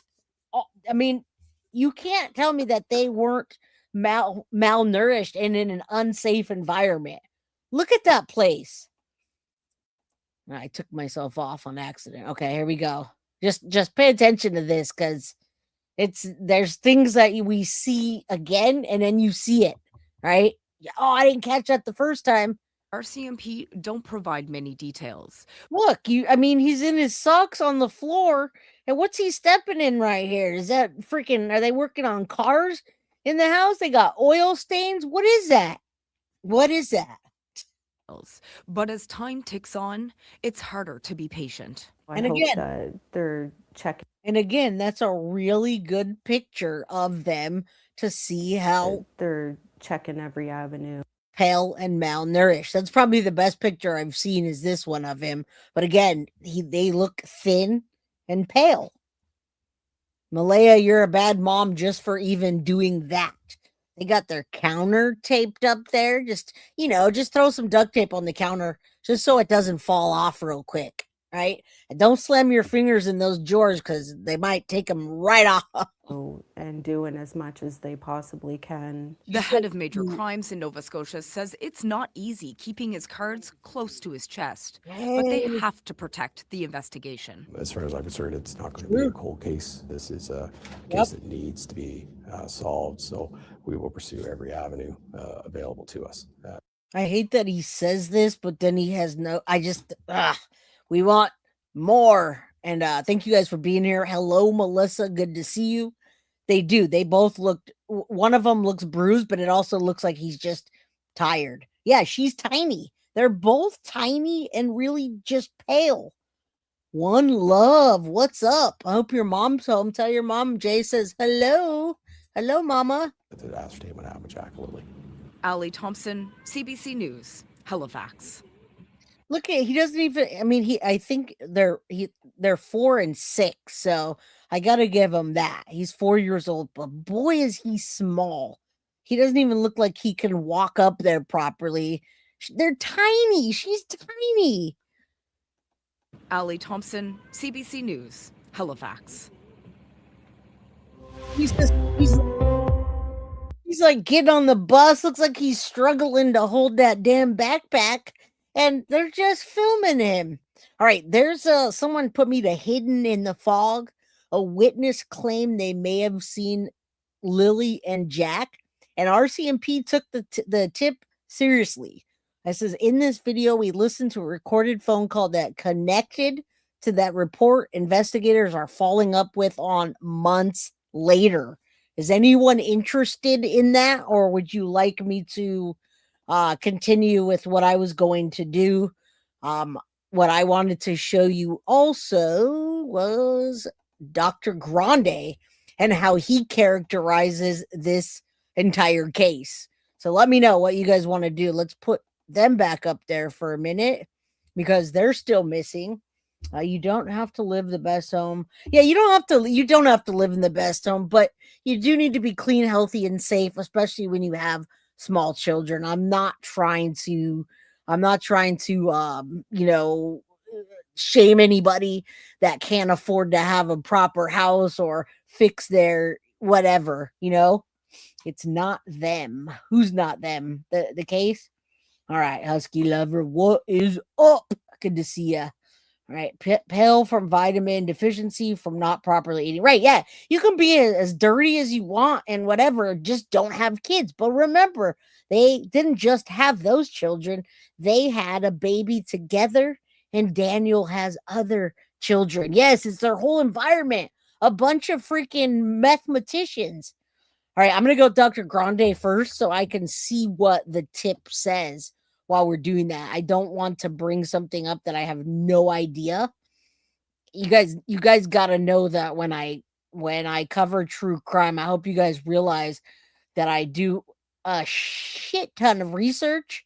Not only do I do a shit ton of research, but I also have Tiff helping me do the collages and all of that. So I just want you to know that it takes a lot of effort to make one episode. And when you guys send me stuff, sometimes I don't want to play it because what if it's clickbait or what if it's not true? I don't want to spread misinformation. And so I always have to make sure that it's legit first. Hey, we'll say a prayer for Indy. Indy's sick? Why did I miss that? Matt, huge prayer for you, Indy. I didn't see that you were sick. Thank you, MM Clark. Big hug to you and prayers for Indy. I hope you're doing better. I think the baby is. I keep hearing different things. The baby was in a foster care system. Does anyone know if the family has the baby? I don't think so. I don't think they're giving them back right now. Prayers for Indy. Huge prayers. All right, let's listen to what he says about this. Hello, this is Dr. Grande.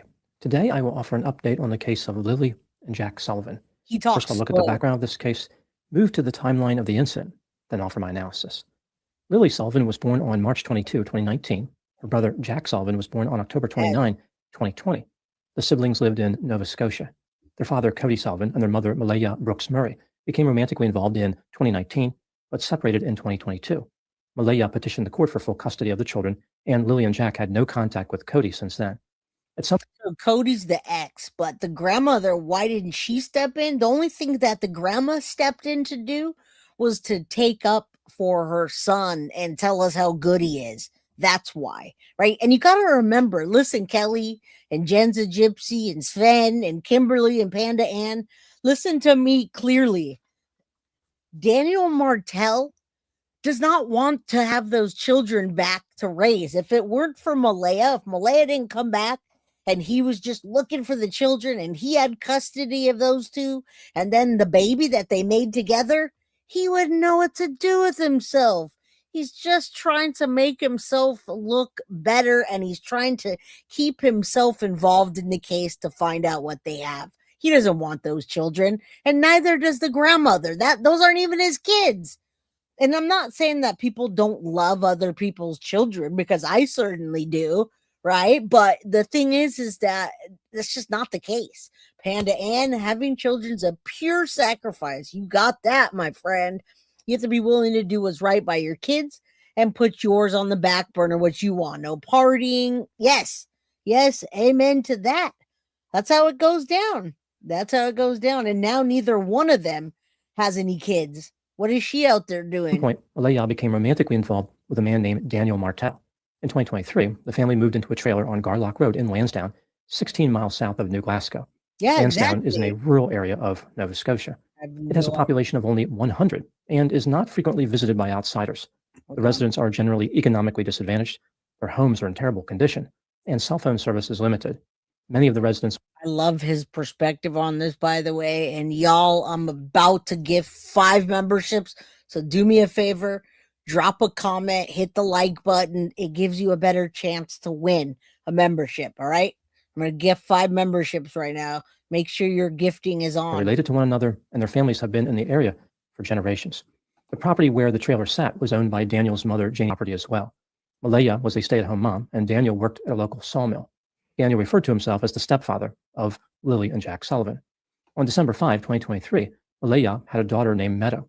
Eventually, Daniel's mother, Janie, moved out of the trailer and into an RV just a few feet away on the same. I mean, look at the condition, guys. I mean, it was probably leaking at some point and they covered it. And if Mabster was here, I would tell Mab, don't do that, Mab.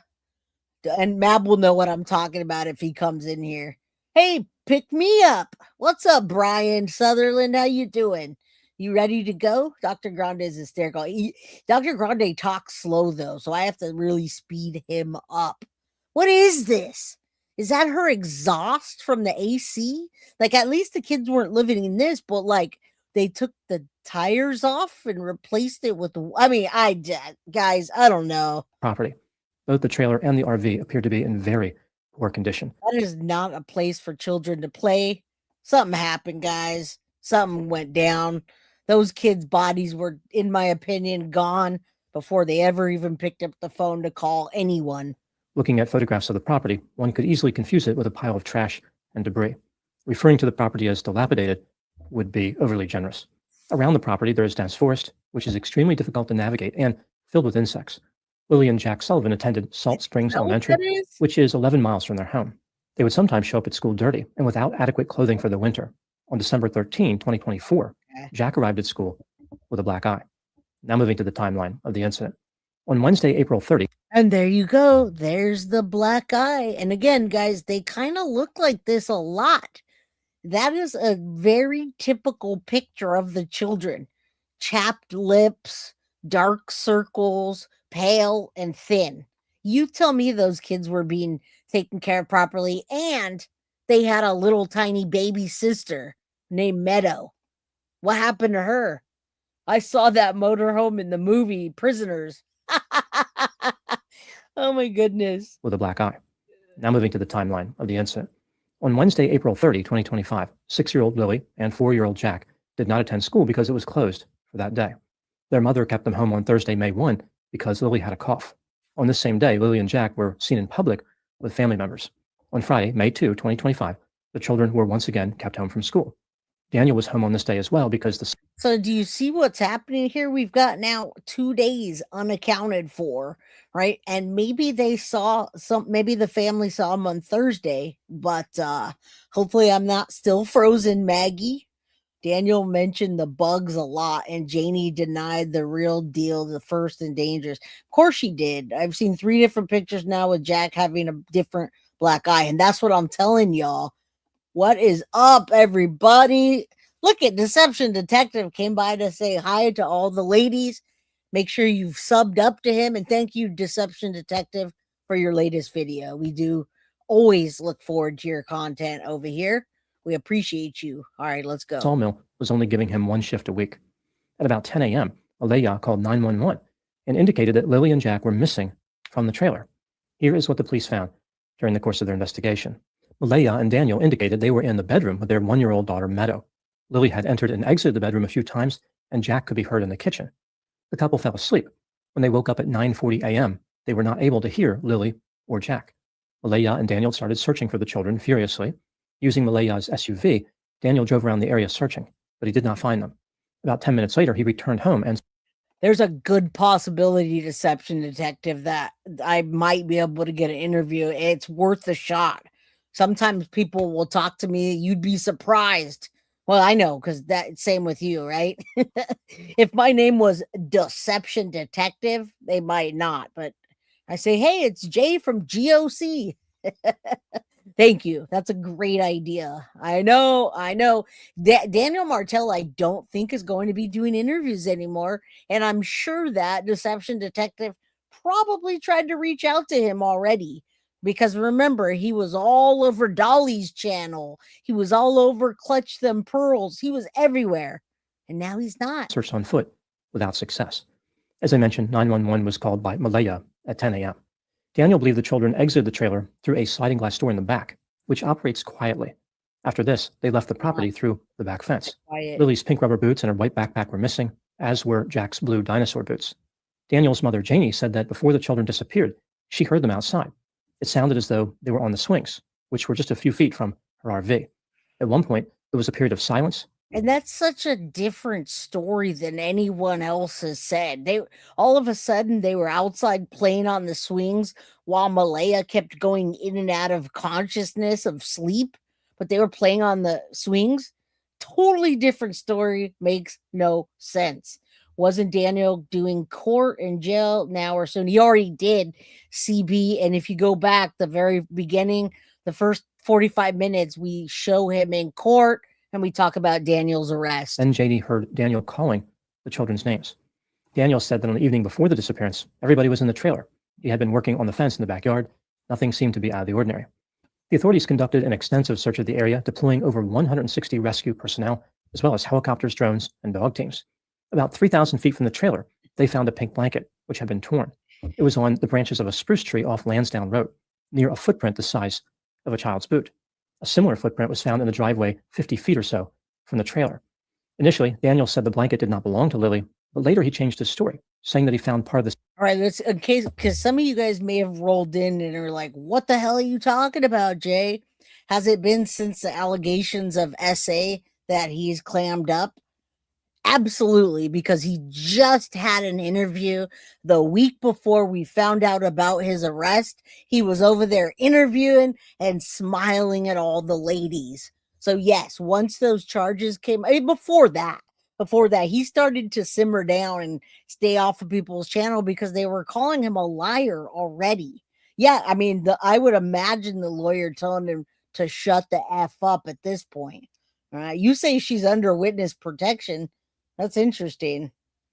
I don't know. I don't know about that. I can't say that. same blanket in his garbage, which was about a week old. My goodness, look at those fingernails. I know I bite my nails, but nothing like that. What has he got going on here? He works 1 day a week. What is he doing?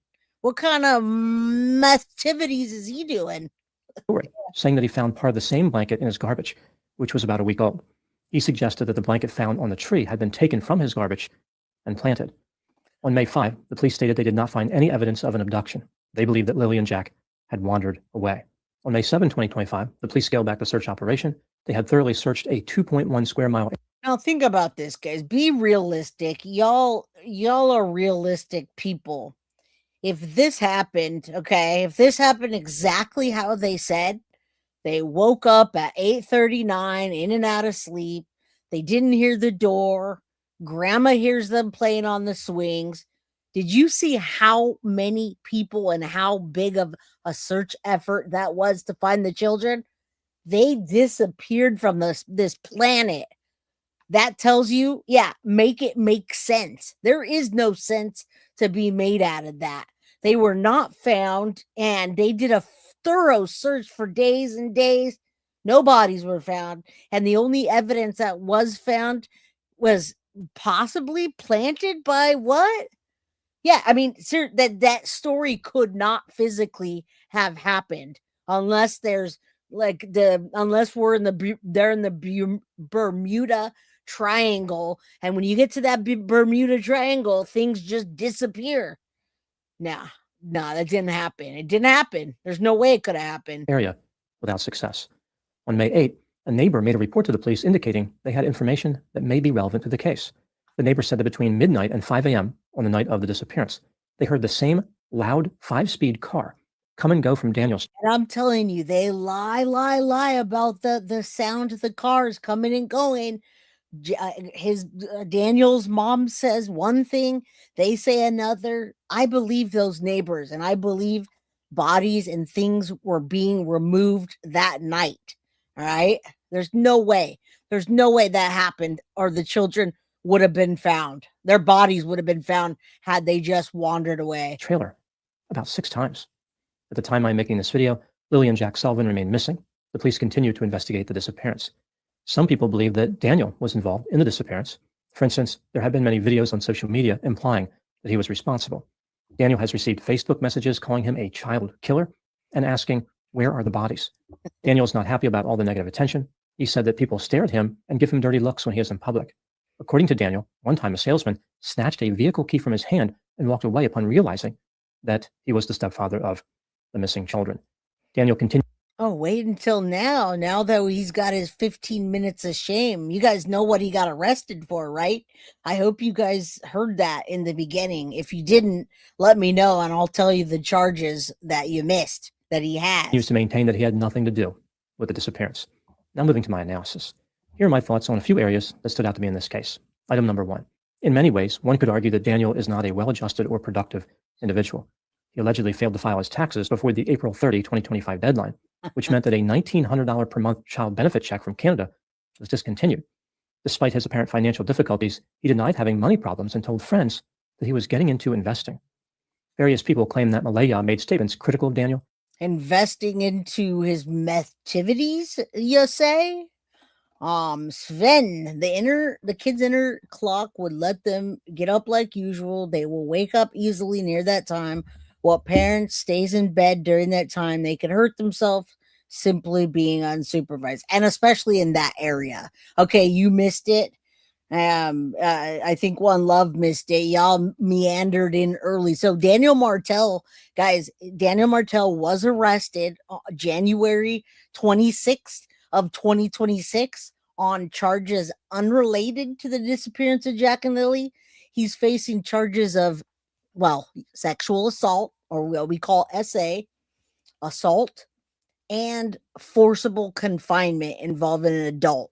Right now, allegedly, this happened between months of 2024 and 2025 before the children went missing. Many people are speculating because of that time frame. I don't see it on paperwork because they are not going to let us know, but many people are speculating that it was Maleyah that he victimized. Okay. And I don't doubt it. SA, assault, and forcible confinement of an adult, right? Keeping them without letting them leave. So that's what he was charged for. And he was in court last Monday. All right. For example, he was jealous, controlling, would take her phone from her, and once had a drug addiction. Daniel said he never had a substance use problem, but admitted to taking methamphetamines and, quote, pretty much everything, unquote. He started attending NA meetings 3 times a week and has taken online courses. Did you hear that? He's taking online courses. He was saying he did every DRUG. And yeah, thank you. I'll put that up there. Yeah, right. Okay. To address various symptoms like depression, anger, violent behavior, and substance use. Despite only working 1 shift a week at the sawmill, Daniel went on leave due to stress after the disappearance. I guess that 1 shift a week was just too much for him to handle. He needed a break. Item number 2. Lily and Jack Sullivan did not appear to be particularly well cared for. They went to school dirty, did not have the right clothing for winter. Jack had a black eye 5 months before disappearing. I am so glad that he's breaking this case down in the way we would want to hear it, right? Education. We knew that he was a degenerate from the jump, but he didn't have a record before One Love. He didn't have a record, and now it's much more complicated. The Crown lays charges in Canada, not the victim whose identity is under. Oh, okay.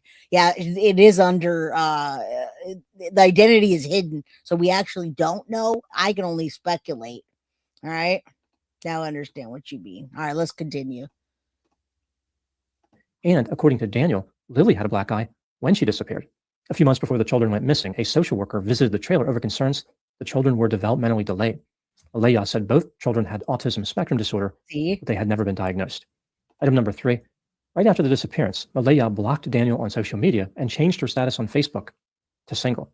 This is consistent with the relationship being problematic to begin with. However, it's also important for another reason. Some people believe that they were involved in the disappearance, but if they were, separating right after the incident would not be a good idea. Normally, typically it's not, especially knowing that Maleyah may be that victim on the paperwork. Then Daniel might flip, depending on how heavily involved each one of them was, right? They can keep that secret for only for so long. You start getting put in the court system. Your lawyer says, hey man, if you know something, dude, they're building the case on you. Tell on Maleyah. And the same thing with Maleyah, in my opinion. conspirators try to stick together, afraid that if they are apart, the other one will talk to the authorities. Their post-disappearance breakup is consistent with not working in a coordinated fashion and supports the theory that at least one of them was not involved. If one of them was not involved, it would be more difficult for the other one to be involved. Exactly. It's hard to imagine that one of them could have murdered or kidnapped the children without the other one knowing. Exactly. The trailer they lived in is pretty small. It's hard to keep secrets in that environment. Item number 4, the terrain surrounding the trailer where Lily and Jack lived is very difficult to navigate. The vegetation is thick, the ground is uneven, and at the time of the disappearance, many trees had recently been knocked down due to a storm. It's hard to imagine that a 6-year-old girl and a 4-year-old boy could have made it too far in those conditions. Janie didn't think the children could navigate the terrain based on her experience interacting with them. Item number 5, what happened to Lily and Jack Sullivan? There are really only 2 theories that explain the disappearance. Theory number 1 is they wandered into the surrounding heavily wooded area and somehow... All right, pay attention to this. There's only a few things, only a few scenarios that could possibly happen. We're not talking about a sci-fi movie here. We're not talking about a horror movie. We're talking about 2 young children, 4 and 6, that were malnourished and physically and emotionally probably abused with autism being blamed. We don't know. They were never diagnosed, right? Autism is diagnosed flippantly. Yeah, they have autism. Don't worry. He'll talk sooner or later. He has autism. I haven't checked it yet, but and I just gifted 5 guilty of crime memberships. If you received a membership, I hope you wanted one. Turning the town green, baby. Let's go. All right. Disappeared. They eluded the people who were searching for them. Theory number 2 is that foul play was involved. Someone took the children. This could be a relative, a friend, or a stranger. Because there are only 2 theories, if one theory is true, the other theory must be false. With this in mind, let's take a look at the evidence both for and against the idea that theory number 1 is true. All right, are you guys ready? So it's literally only 2 things. They were either taken away and kidnapped, or something happened in the house and the bodies got disposed of. Why do I say that? Because like I said, we have search efforts, hundreds of people, hundreds of man hours, dogs, drones, and they didn't find the children's body. That is impossible not to find their bodies had they wandered out with that type of search party. All right, so let's listen to what he has to say. Falconess Australia, good to see you. What's up?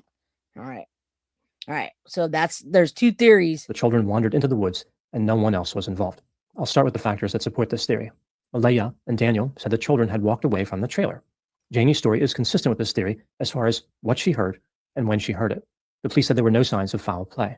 Kidnapping by a stranger in rural areas is extremely rare. Lansdowne is not an area often visited by strangers. Nope. A kidnapping perpetrated by someone the children knew would be more likely, but still very low probability. Lily's backpack was missing, as if she was prepared for a trip. A blanket that may have been hers was found along with a footprint that could have been from her. I'm telling you, when I listen to this is evidence, and more evidence.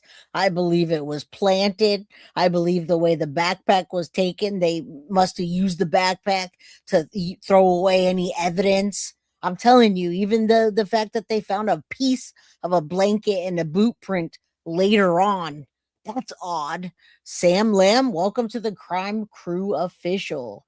Daniel's mom knows what happened too, right? But she's lying her teeth off. Or Jack. There was also a small footprint in the driveway. The children had constructed a makeshift fort in the woods.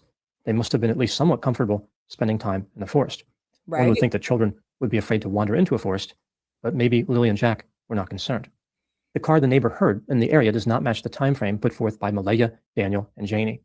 Now moving. It doesn't, but it would 110% work with what we think happened. And yes, Fen, they do that all the time. You say, I think they use the autism stuff to excuse Jack and Lily being behind in school and their behavior. Yes, absolutely. Amen. Almost every freaking parent that's been guilty of a child missing goes there. Oh, they're autistic. They're high functioning autistic or what have you. And most of them haven't even been diagnosed. Look at Madeline Soto. I was so pissed that they were saying that she had autism, but there was no one to prove it. That made me mad, especially when you talked to the roommate and the roommate said she was not autistic. Nothing about Madeline Soto was autistic. That makes me mad. That's like a victim blaming situation. To the factors that contradict the theory that the children wandered away. The authorities thoroughly searched every area the children could have realistically reached on foot. This terrain is very difficult to navigate, even for adults. What motive could the children have possibly had for leaving their home on foot? Maleyah indicated they were not the type of children to go outside alone. It is extremely unusual for children to venture into the wilderness. If Lily was sick, this would represent yet another reason she would not want to wander away. There was a loud car in the area from midnight to 5 a.m. It visited 6 times. The breakup between Maleyah and Daniel. I wish there were cameras out there, guys. If we weren't out there, somebody would have seen something. And yes, they use autism as an excuse, but neither one of them were diagnosed. They're excusing them for being behind, for being this, for being that. Daniel is inconsistent with a conspiracy, but maybe Maleyah left Daniel because she suspected he did something wrong. Daniel told the media that 2 sweaters disappeared from his trailer after the disappearance. This is a suspicious thing to say, almost like he knows more than he is letting on. When considering all the evidence in this case, 100%. Do I believe that theory number 1 is more probable? That is, the children wandered off into the forest. In my opinion, no. Nope. Rather, I believe theory number 2 was the most probable explanation. Foul play was involved. This is the same conclusion I reached in my original video. Absolute foul play, and I gotta tell you, those kids were not at that house. In my opinion, those kids were absolutely not at that house anytime that morning between 8 and 9:30. They weren't on the swings that morning. They were gone that night. Something happened. An accident happened, in my opinion. And when the car was going back 6 times, this is not just one person. There's several neighbors that said that. And I assure you, they would know and hear that. When you live in a place that's so out there, such a desolate spot where someone has to drive all the way down with their lights on, they can barely see to get there. You're going to hear that car coming and going. All right. These people are covering it up, in my opinion. On this case, the neighbor hearing the car in the area at night only reinforces my belief that foul play was involved. But it is worth considering that the children could have wandered into the woods. There is evidence available to support either theory, which is what makes this case so challenging.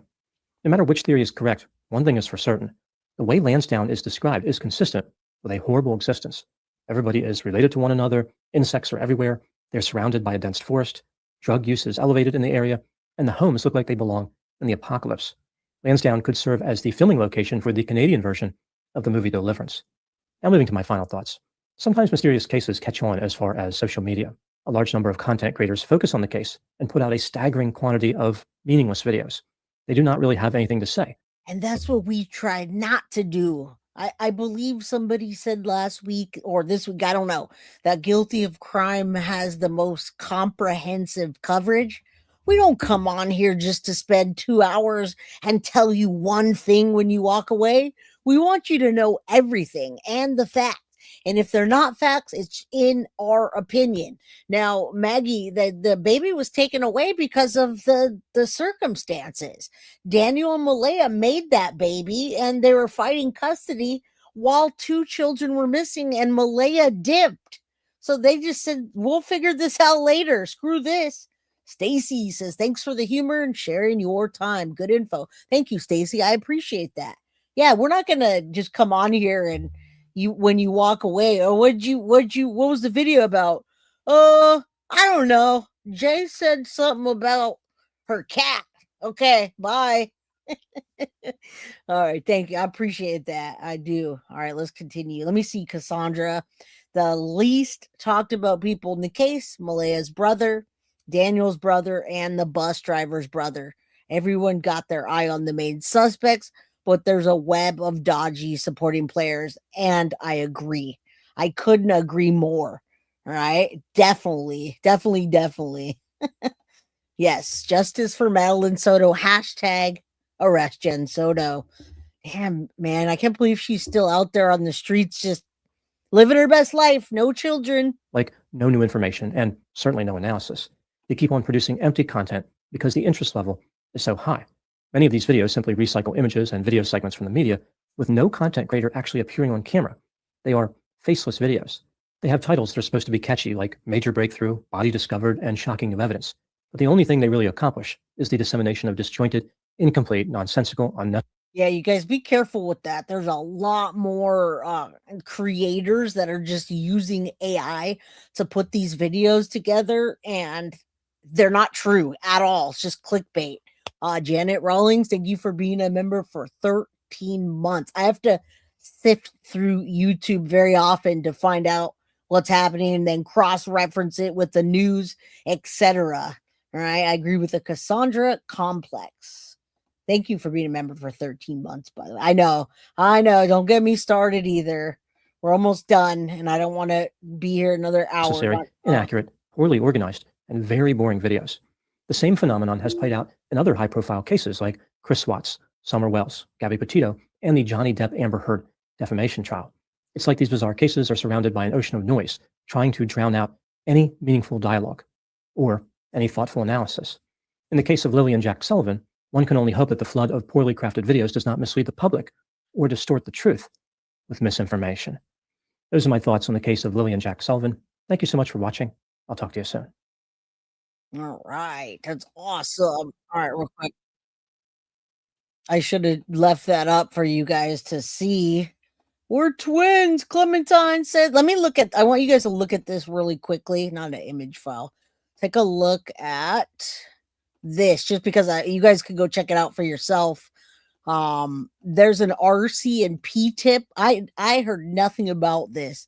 This is the date. If the last call from RC&P when I asked for my address, there's a person named Ed Conway on here, and it talks about a witness's account of seeing Jack and Lily, who went missing in Nova Scotia on May 2nd. And RC&P has been following up on this lead, even though it's old. They say there's a discrepancy in RC&P officer's name, and you see that Ed Conway. They said that there's not even an Ed Conway listed, mentioned by witness. No such officer exists. However, the witness's accuracy in recalling another sergeant's name lent credibility to her having acted. The witness recounted staying at the Motel 6 in Meridian, Idaho, after driving from San Diego on May 5th. She said she heard children squealing in the room behind hers on room 126, but the front desk denied any children were on that floor. Are you guys still here with me? I'm like, wait, what? I haven't heard any of this at all, and I'm wondering what they made it to Idaho. What are we talking about here? Somebody just came in my chat earlier and said, check out Hidden Fog. I don't know what credibility they have, but I'm trying to say that the next day the children moved to the room in front of hers, this witness says, and early Wednesday morning, she says she heard crying and whining without adult intervention. Now, that prompted her to call the police for a welfare check at 7 a.m. in freaking Idaho, Meridian, Idaho. They say Wednesday afternoon around 5, the witness saw a heavy-set, unkempt man with a baseball cap low, accompanied by dirty and unkept children, estimated to be 4, 6, and 8. The 8-year-old urged the others to hurry up, get in. And while driving to Utah, the witness saw a TikTok video about Lilly Sullivan's birthday and her high-pitched squeal, or her screaming. This made her realize that the squealing she heard at the motel was identical. Again, take this with a freaking grain of salt. This is wild. I haven't heard this at all. Leading her to believe the children she saw were Lily and Jack. Okay, they made it all the way to Idaho. The witness described repeated interactions with RC&P, including Sergeant Joy, later identified as Andrew Joyce. I don't want to, and this is a 58-minute interview, so I'm not trying to put this up there for some bogus thing that I don't know about. The witness discussed the desolate route from Canada to Boise, Idaho, and further south, noting the lack of surveillance, which led her to suspect human trafficking, especially after observing similar discussions in the Sebastian Rogers case. Has anybody heard any of this? Mab, I'm glad you're here, buddy. Earlier I was calling for you. We were looking at the Jack and Lily property, and there was an old RV on the property, and the wheels were taken up, and it was all propped up, and I was going to say, Mab, don't do it. Build a house. Don't do it. All right. I don't know. I've never heard of this. What's up, Emily Jane? Okay, so let me continue telling you what the witness said. The witness provided a description. I told you that. Dirty clothes, dirty kids. Now, the witness said that the address was Motel 6 in Meridian, Idaho, and she confirmed her room number was 126, suggesting the children were in room 125 and 127. So this witness is telling RC&P that Jack and Lily were possibly trafficked. All right. The witness expressed her frustration with RC&P's repeated questioning without apparent action, emphasizing that she provided detailed information, including the motel address and a welfare check call, and urged them to check the footage in the police records. Now, the witness reiterated her strong gut feeling that the children she saw were Jack and Lily, explaining that her initial exposure to the case was through TikTok while following Sebastian Rogers' case, which highlighted the possibility of children being plucked out of their house. All right. So I mean, that's what this person's saying. I have no idea. Let me go to 3 minutes and 40 seconds. Let's just hear her voice for a minute and see if anything's credible. All right. Jay, is he in jail? Nope. He was released under conditions. And Mab Deception Detective was here. You missed him. I prayed for them. So I'm driving from San Diego to Meridian, Idaho. That's where my hotel was. And I get to Meridian, Idaho. Now, when I gave when I talked to the tip line, I had all the dates, everything all lined up. But now it's been almost a year later, right? So my dates might be a little bit off. But I believe I arrived there on Monday, May 5th. Has anybody heard of this tip at all? And does anyone know the validity? Somebody in chat came in earlier and told me that this is kind of like Thomas Karras. Thomas Karras called in, they ignored him, he called again, and then again to make sure they followed up on it. And what's up, everybody that's just rolling in? Good to see y'all. Hope you received a membership. If you're gifted, that's awesome. And yeah, Chief Rock is here. All right, let's see if there's any validity. I don't know. And I believe it was a Monday. So then I get to the hotel, and it was a Motel 6 in Meridian, Idaho. And I go to my room, and I had that afternoon free just to rest before the work started for the quilt show. So that night, I heard some kids in a room behind me. Now, I remember very clearly, I was in 126, and behind me, I heard these kids. I couldn't tell if they were crying, if they were laughing, if they were playing. I just couldn't tell. It was just this squealing all the time. So, Motel 6 rooms are paper thin. So, I got through that night, and I went to the front desk. I was going to get some quarters, and I asked the guy at the front desk, which is... Does anyone think any of this is valid? I haven't heard any of this. And guys, there's a lot of people during the Jack and Lily case when it first came out that emailed me just a ton of stuff, right? He charged with DV probably against Maleyah. Yeah, the victim, we don't know for sure. Hidden in the fog info on Sunday. Yeah, I have it up here. That's what somebody came in, and I don't know if that was you that came in and told me or what, but I want to keep this. Yeah, it's Jack and Lily. The tip RCMP are still following up on, and that's Hidden in the Fog. Never heard of them. Guilty of crime, friends. I haven't heard about this. I mean, I just gave you the recap of it. We can go to, let's check out up where she says the next day when the children move the room and why she thinks it's them. That's just really weird. Oh, and I had to drop all my stuff in the venue. It was in Boise as the venue, but I was staying in Meridian. So I dropped my stuff, came back, and the kids had moved to the room in front of me. And still the same thing. I never saw parents. I never heard parents. But it was like these kids were alone. What? They were like running around the room. Couldn't tell if there was 1, 2. I mean, I couldn't tell. But it started about 3 o'clock in the morning on... let's see, I believe it was Wednesday. Don't you guys think that a Motel 6 would have cameras there so that they can go back and look at that? What happened, buddy? You got to edit your Kiki video? What? Check Janie's vehicle. I'd love to do that. Quilters don't lie. You say I believe her.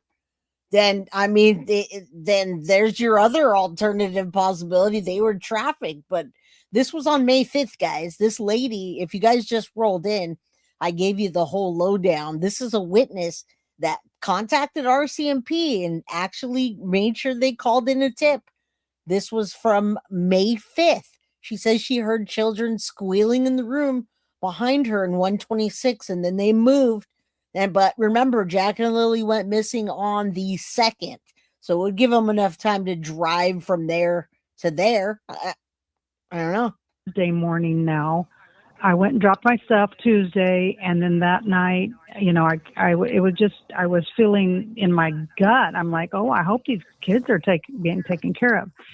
So Wednesday, about 3:00 in the morning, I just heard. Oh no! Here's the thing. She reported this at that time on May 5th. So if they took it seriously, they would have checked the recordings.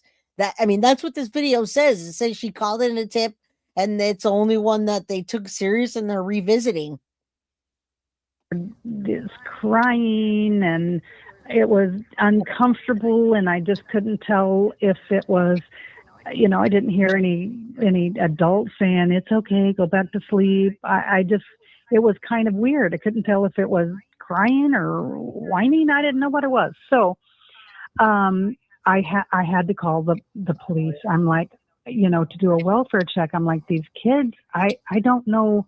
I don't hear any parents. And yeah, that's what I'm saying. Somebody can just come and maybe check it out. So yes, we'll be right there. They said, but then I had to go and set up my booth. Now, Wednesday afternoon about 5, I come back to the hotel. Sorry, I come back to the hotel. I just wanted to ask, what time did you call the police on the Wednesday? It was in the morning. So she did call the police guys. She called them right then and there to say, like, hey, I think there's some children screaming and crying, and there's no adults. So now she's got me hooked on what happened. I was ready to go too. I'm like, wait, what? What is law enforcement like there? Hey, that happens. Dinero. I don't know how to say your name, Dinero, but that happens. Believe it or not, you'll call law enforcement and they'll say, "Oh yeah, we're doing something right now. We'll get to you when we can." Like, no urgency. I would say it was around 7 a.m. Okay. Because from 3 to like 7, I was just so uneasy. You know, you usually hear somebody saying, you know, oh, it's okay, go back to sleep, or give them a bottle or something, but I didn't hear nothing. It just kept going.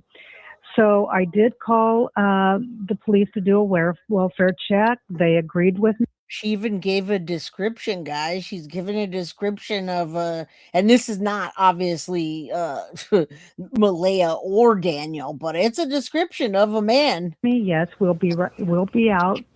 So then I had to go and set up my booth.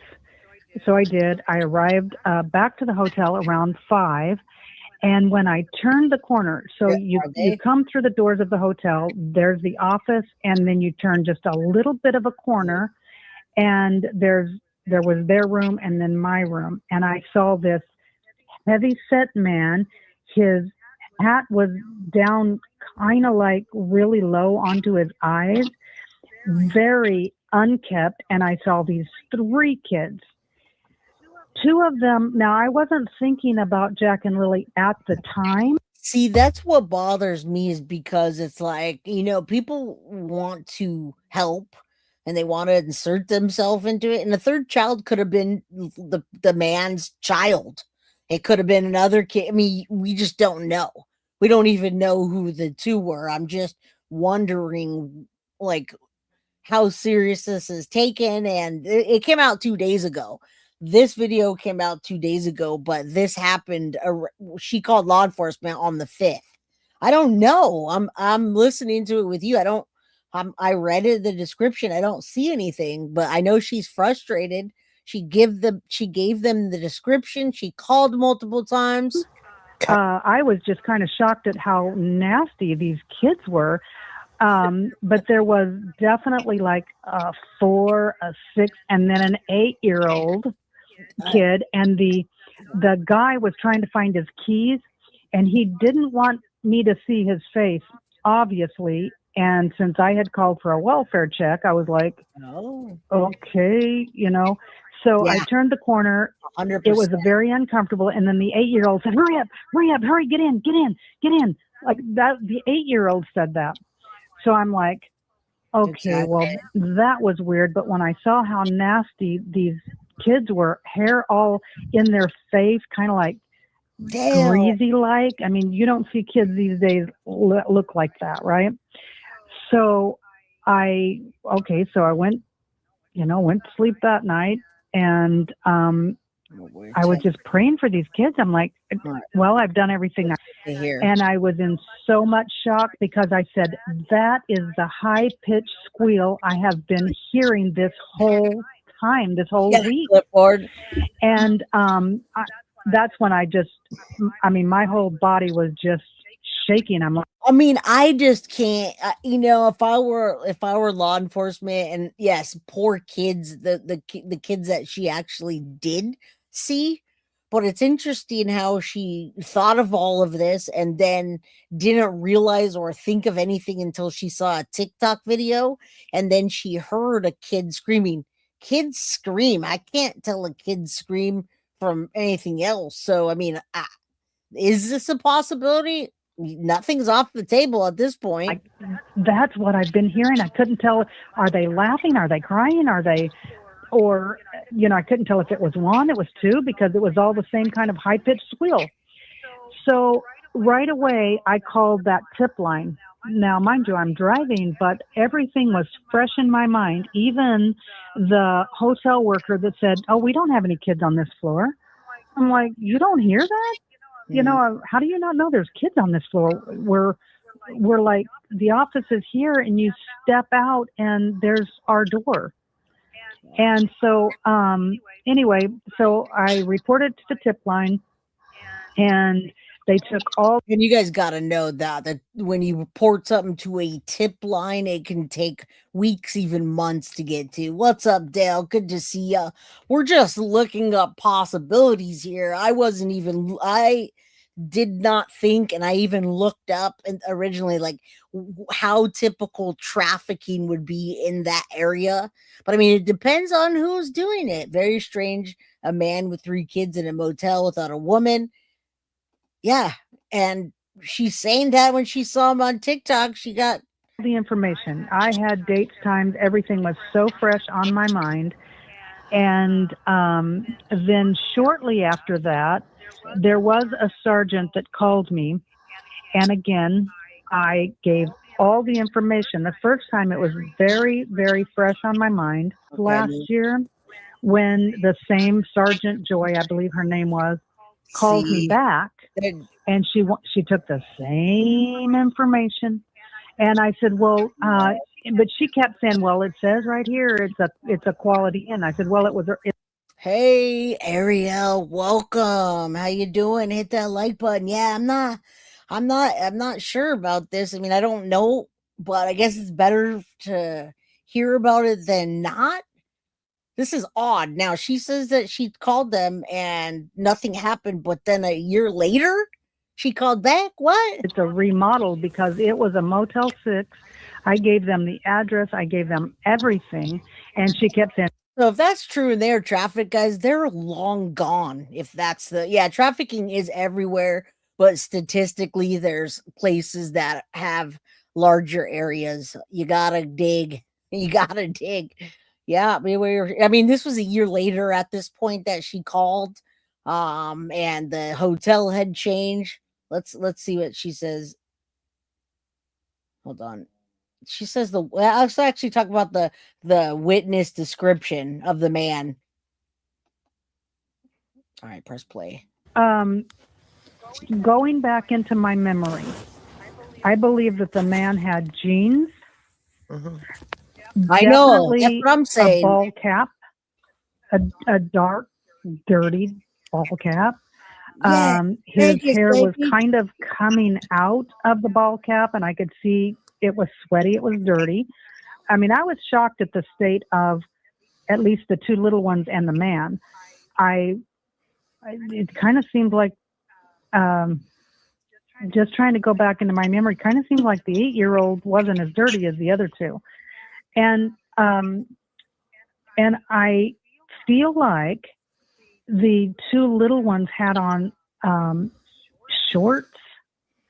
But then again, I was just looking at their hair, and how filthy it was, and their clothes, how filthy they were. But it seems to me like they had on shorts. And I think that's why my mind went to, my God, you could have just put them out in the pool, because it was right outside their window. And it's really hard to tell if she's like, I mean, she sounds like she's coming from a good place, but I don't know. Missy says, just tuning in. Was this Motel 6 in Nova Scotia, Canada? No, this was in the States. So she's saying they took these desolate back roads and she was driving from San Diego to Ohio and she stopped at a Motel 6. That's what I'm saying. The video camera would identify it, all that, but what happened? That's what I'm confused about what she's saying. Like, she came back a year later. This was freaking Meridian, Idaho, guys, at a Motel 6. So, yeah, I mean, I have written, Motel 6. Yeah. 1047 address. Yeah. South Progress Avenue. Watch, let's take a look. Meridian, Meridian, Idaho, 83642. All right. Well, thank you so much for contacting me. I really appreciate it. I hope that information leads to something, but all this time later, those poor children. I mean, my prayer this whole time was that I'm wrong and that they are being cared for and hidden away by family. But I'm telling you, I cannot get them out of my vision. Mm-hmm. Do you remember hair color at all? Length of hair? Anything like that? So the man probably, brown,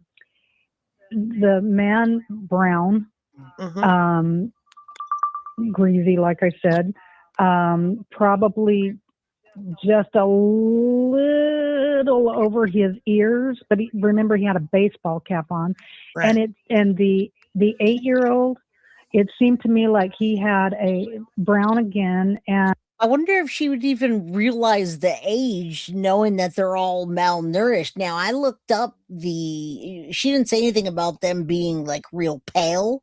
There is still a Motel 6 there. I'm looking at it right now behind here. And, what's nearby there can explain a lot too. I mean, there's a water park right there, guys. There's a Wahoo's Family Fun Zone. There's a dart zone.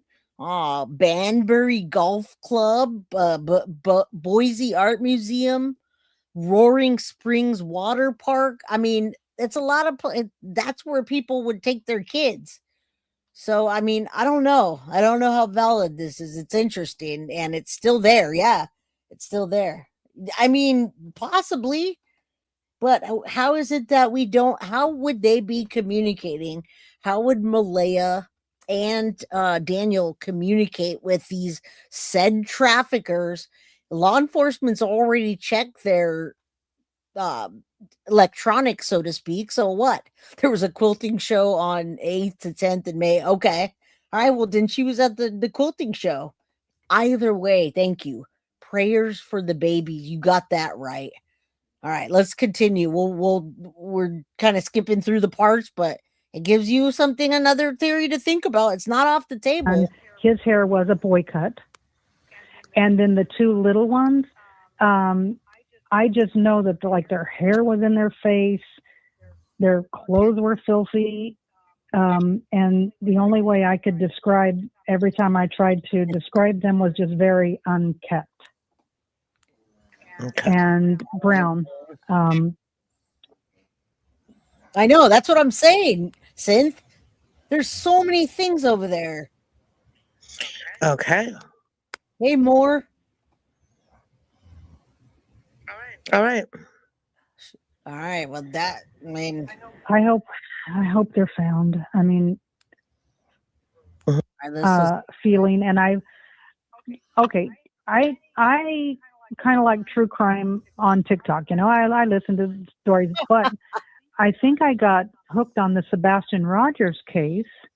And I was only following his case. You know, I just couldn't imagine how somebody could just be plucked out of their house. And that's how, because I was following his case, that's how Jack and Lily popped up. And I'm like, you know, just saw them. But well, I'd like to see if there's any validity to this. The whole thing is, who the hell knows? Could have been a grandfather with a exactly, Kelly. And listen, whose mind just got blown? Who had a mind-blowing time? First, number one, who was like, when you heard Daniel Martell got arrested, who was like, oh, they finally got him on something that he did to the kids? That's the first thing. All right. And then the second thing is, you got to take it with a grain of salt when you've got this lady that's been traveling and driving and listening to true crime, and she, you know, all this is going through her head, and she calls it in and nothing. Now, this was 9 months ago now, 8 months ago. I don't think they're going to be able to go to Home Depot anymore and find any of this. And Mo says, unfortunately, Jack and Lily are not the only missing children. They could have been someone else, unkept and neglected. Right? They were already, in my opinion, unkept and neglected where they lived. All right. And Rebecca says, sorry, the poor kids were dead before they were announced missing.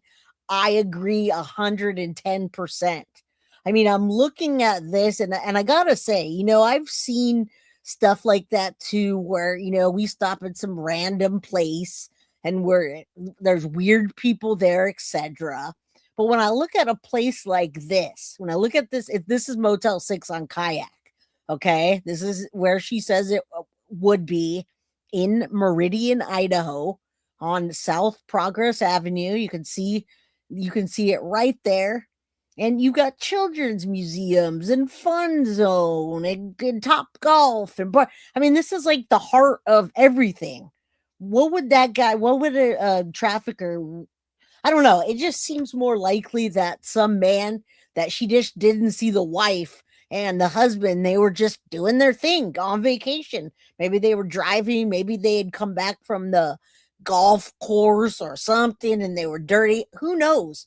But she sure is not giving any features or anything. So I'm going to have to say, yeah, I mean, hide kids in plain sight. There's a possibility. I've never heard that one before, but we have now. And for those of you that, are there people here that did not know that Daniel Martell has been arrested and it was from a previous crime before this happened? He was arrested January 26, 2026, guys, but the charges didn't come out until right now, and it came from the timeline of him being with Maleyah. So did you guys know that? Anybody? Dale, thank you so much for the $5 super sticker. I appreciate you. Yeah, he's got his 15 minutes of shame. So if you guys just walked in here, just take a look real quick. He is out. They do have him on some type of system. Like I don't know if they use ankle monitors, but they are monitoring him. Listen real quick and see him. Daniel Martell walks into the Pictou County Provincial Courthouse Monday morning, met by a symphony of shutter clicks. He's been charged with 1 count of assault, 1 count of sexual assault, and 1 count of unlawful confinement against an adult female between September 2024 and March 2025. The window of the charge, the multiple charges that are before the court, are beyond 12 months. I would proceed by indictment based upon the time frame of the charges because there is no statute of limitations per se, if you're proceeding by way of indictment. Martell first became a familiar figure in the media when his stepchildren, 6-year-old Lily and 4-year-old Jack Sullivan, went missing on May 2nd, 2025. To this day, Nova Scotia RCMP say the case remains a missing persons investigation, and Martell maintains his innocence. But now these new allegations put Martell under a different spotlight. And again, somebody in chat said it might be positioning for the custody. However, what does Daniel want out of a custody? The only thing I could think of that he would want to raise a baby by himself would be him not having to pay child support and possibly getting an income and then pushing that kid off to Janie, right? You think his mom's not going to take care of that kid if he gets Meadow back and he gets custody of Meadow and doesn't have to pay child support? Do you see Daniel over there with the stroller, feeding him food, teaching him to walk, doing the alphabets? No, I don't. Maybe one of the relatives, Logan, Darewood, Jordan, communicated their traffickers to sell. I mean, it's a possibility. It's just far off for me because the more people you have in charge, the more chance you have of someone telling. And it's a charge. He doesn't have a prior record that we know of unless it was sealed. Does anyone know? Okay, listen, Nero, he does not have any record that we are aware of. The reason this is such a big deal is because this case is now turned into a criminal investigation, right? They're now suspecting that there was foul play because had the children wandered away, you bet your ass they would have found them and their bodies out in the woods in the area. There's no way the dogs, the people searching wouldn't have been able to find however far they were able to walk. They would have found them. All right, Lord help that baby if Daniel Martell's family got exactly. They were doing a terrible job with Maleyah. You think they're going to do good with the baby? Yeah, all the kids. He has other children too, by the way. I don't remember the baby being. Yes, the baby was taken away. Maleyah left. Maleyah dipped after Jack and Lily went missing. She took off with Meadow, and CPS or whatever you call it in Canada took that baby away. Now, Daniel's trying to play like Mr. Good Guy. I'm this great stepfather. And then these charges come out. Okay. Abusive, basically holding someone captive, and SA. You know what that is. All right. So if those kids were out there, they would have been found. And I agree. All right, guys, let's just finish this and then we'll say see you tomorrow. There was only standing room left in Pictou County's Courtroom A as Martell was arraigned on his charges. His appearance lasted no more than 3 minutes before Judge McKean dismissed him. Leaving the courtroom immediately after, Martell declined media's requests for comment. Of course. Despite the heightened interest in this case, the Crown wants to remind the public that in the eyes of the court, this matter is separate from that of missing children, Lilly and Jack Sullivan. And as such, the victim's identity must be protected. And that violation of a publication ban can be the subject of police investigation and or charges. Tread carefully. Martell is currently in the process of retaining counsel. His next day in court will be March 30th. Ella MacDonald, Global News, Pictou, Nova Scotia. All right, so Daniel Martell is, well, he was some kind of, he worked like once a week doing some kind of construction deal, right? Something like that. Anyway, that's the next one. There's 3 clips of him and talking about his arrest, etc. But he worked 1 day a week. Okay, that's it. So what else did he do for money? I don't know. What's up, Kathleen? Good to see you. Kids go missing, parents haul ass. Yep, makes sense. Sawmill. Okay, there you go. Timber, sawmill, logger, something with that. Some in the area, right? Where he's sawing, cutting, logging, whatever, but 1 day a week. That's it. Sawmill. Okay, thank you. But that now he's arrested and he's out in the forefront. That is why he's not talking, is because they're going to ask him about these. They're going to ask him about the investigation and what happened even further. Now, remember, there was abuse accusations with the children, black eyes, malnourished. It doesn't look good for Daniel. Mab 210, thank you. All right, guys. Yeah, small town in rural areas. Somebody knows. Well, look at the Summer Wells case. What happened to Summer Wells so long ago? At least we found out about Michael Monkey Vaughn, right? Right, Mab? All right, guys. We've been here for a long time. 2 hours and 48 minutes. I appreciate every single one of you. Mods, thank you. Tomorrow we will be back 4 p.m. Pacific Standard Time, 7 p.m. Eastern. And I will get a haircut because I can't handle this. Mwah. Love you guys and see you tomorrow. Same time, same place. I'm out. Thanks, Mab, for coming in. Guilty of crime. I want to thank you for watching. If you enjoyed my content, please share this video, like, and subscribe. You can also follow me over at Facebook, Instagram, TikTok, X, or Gmail. If you'd like to donate to my channel, you can use Cash App or Venmo or PayPal. Thank you very much in advance. Guilty of crime. Are you guilty?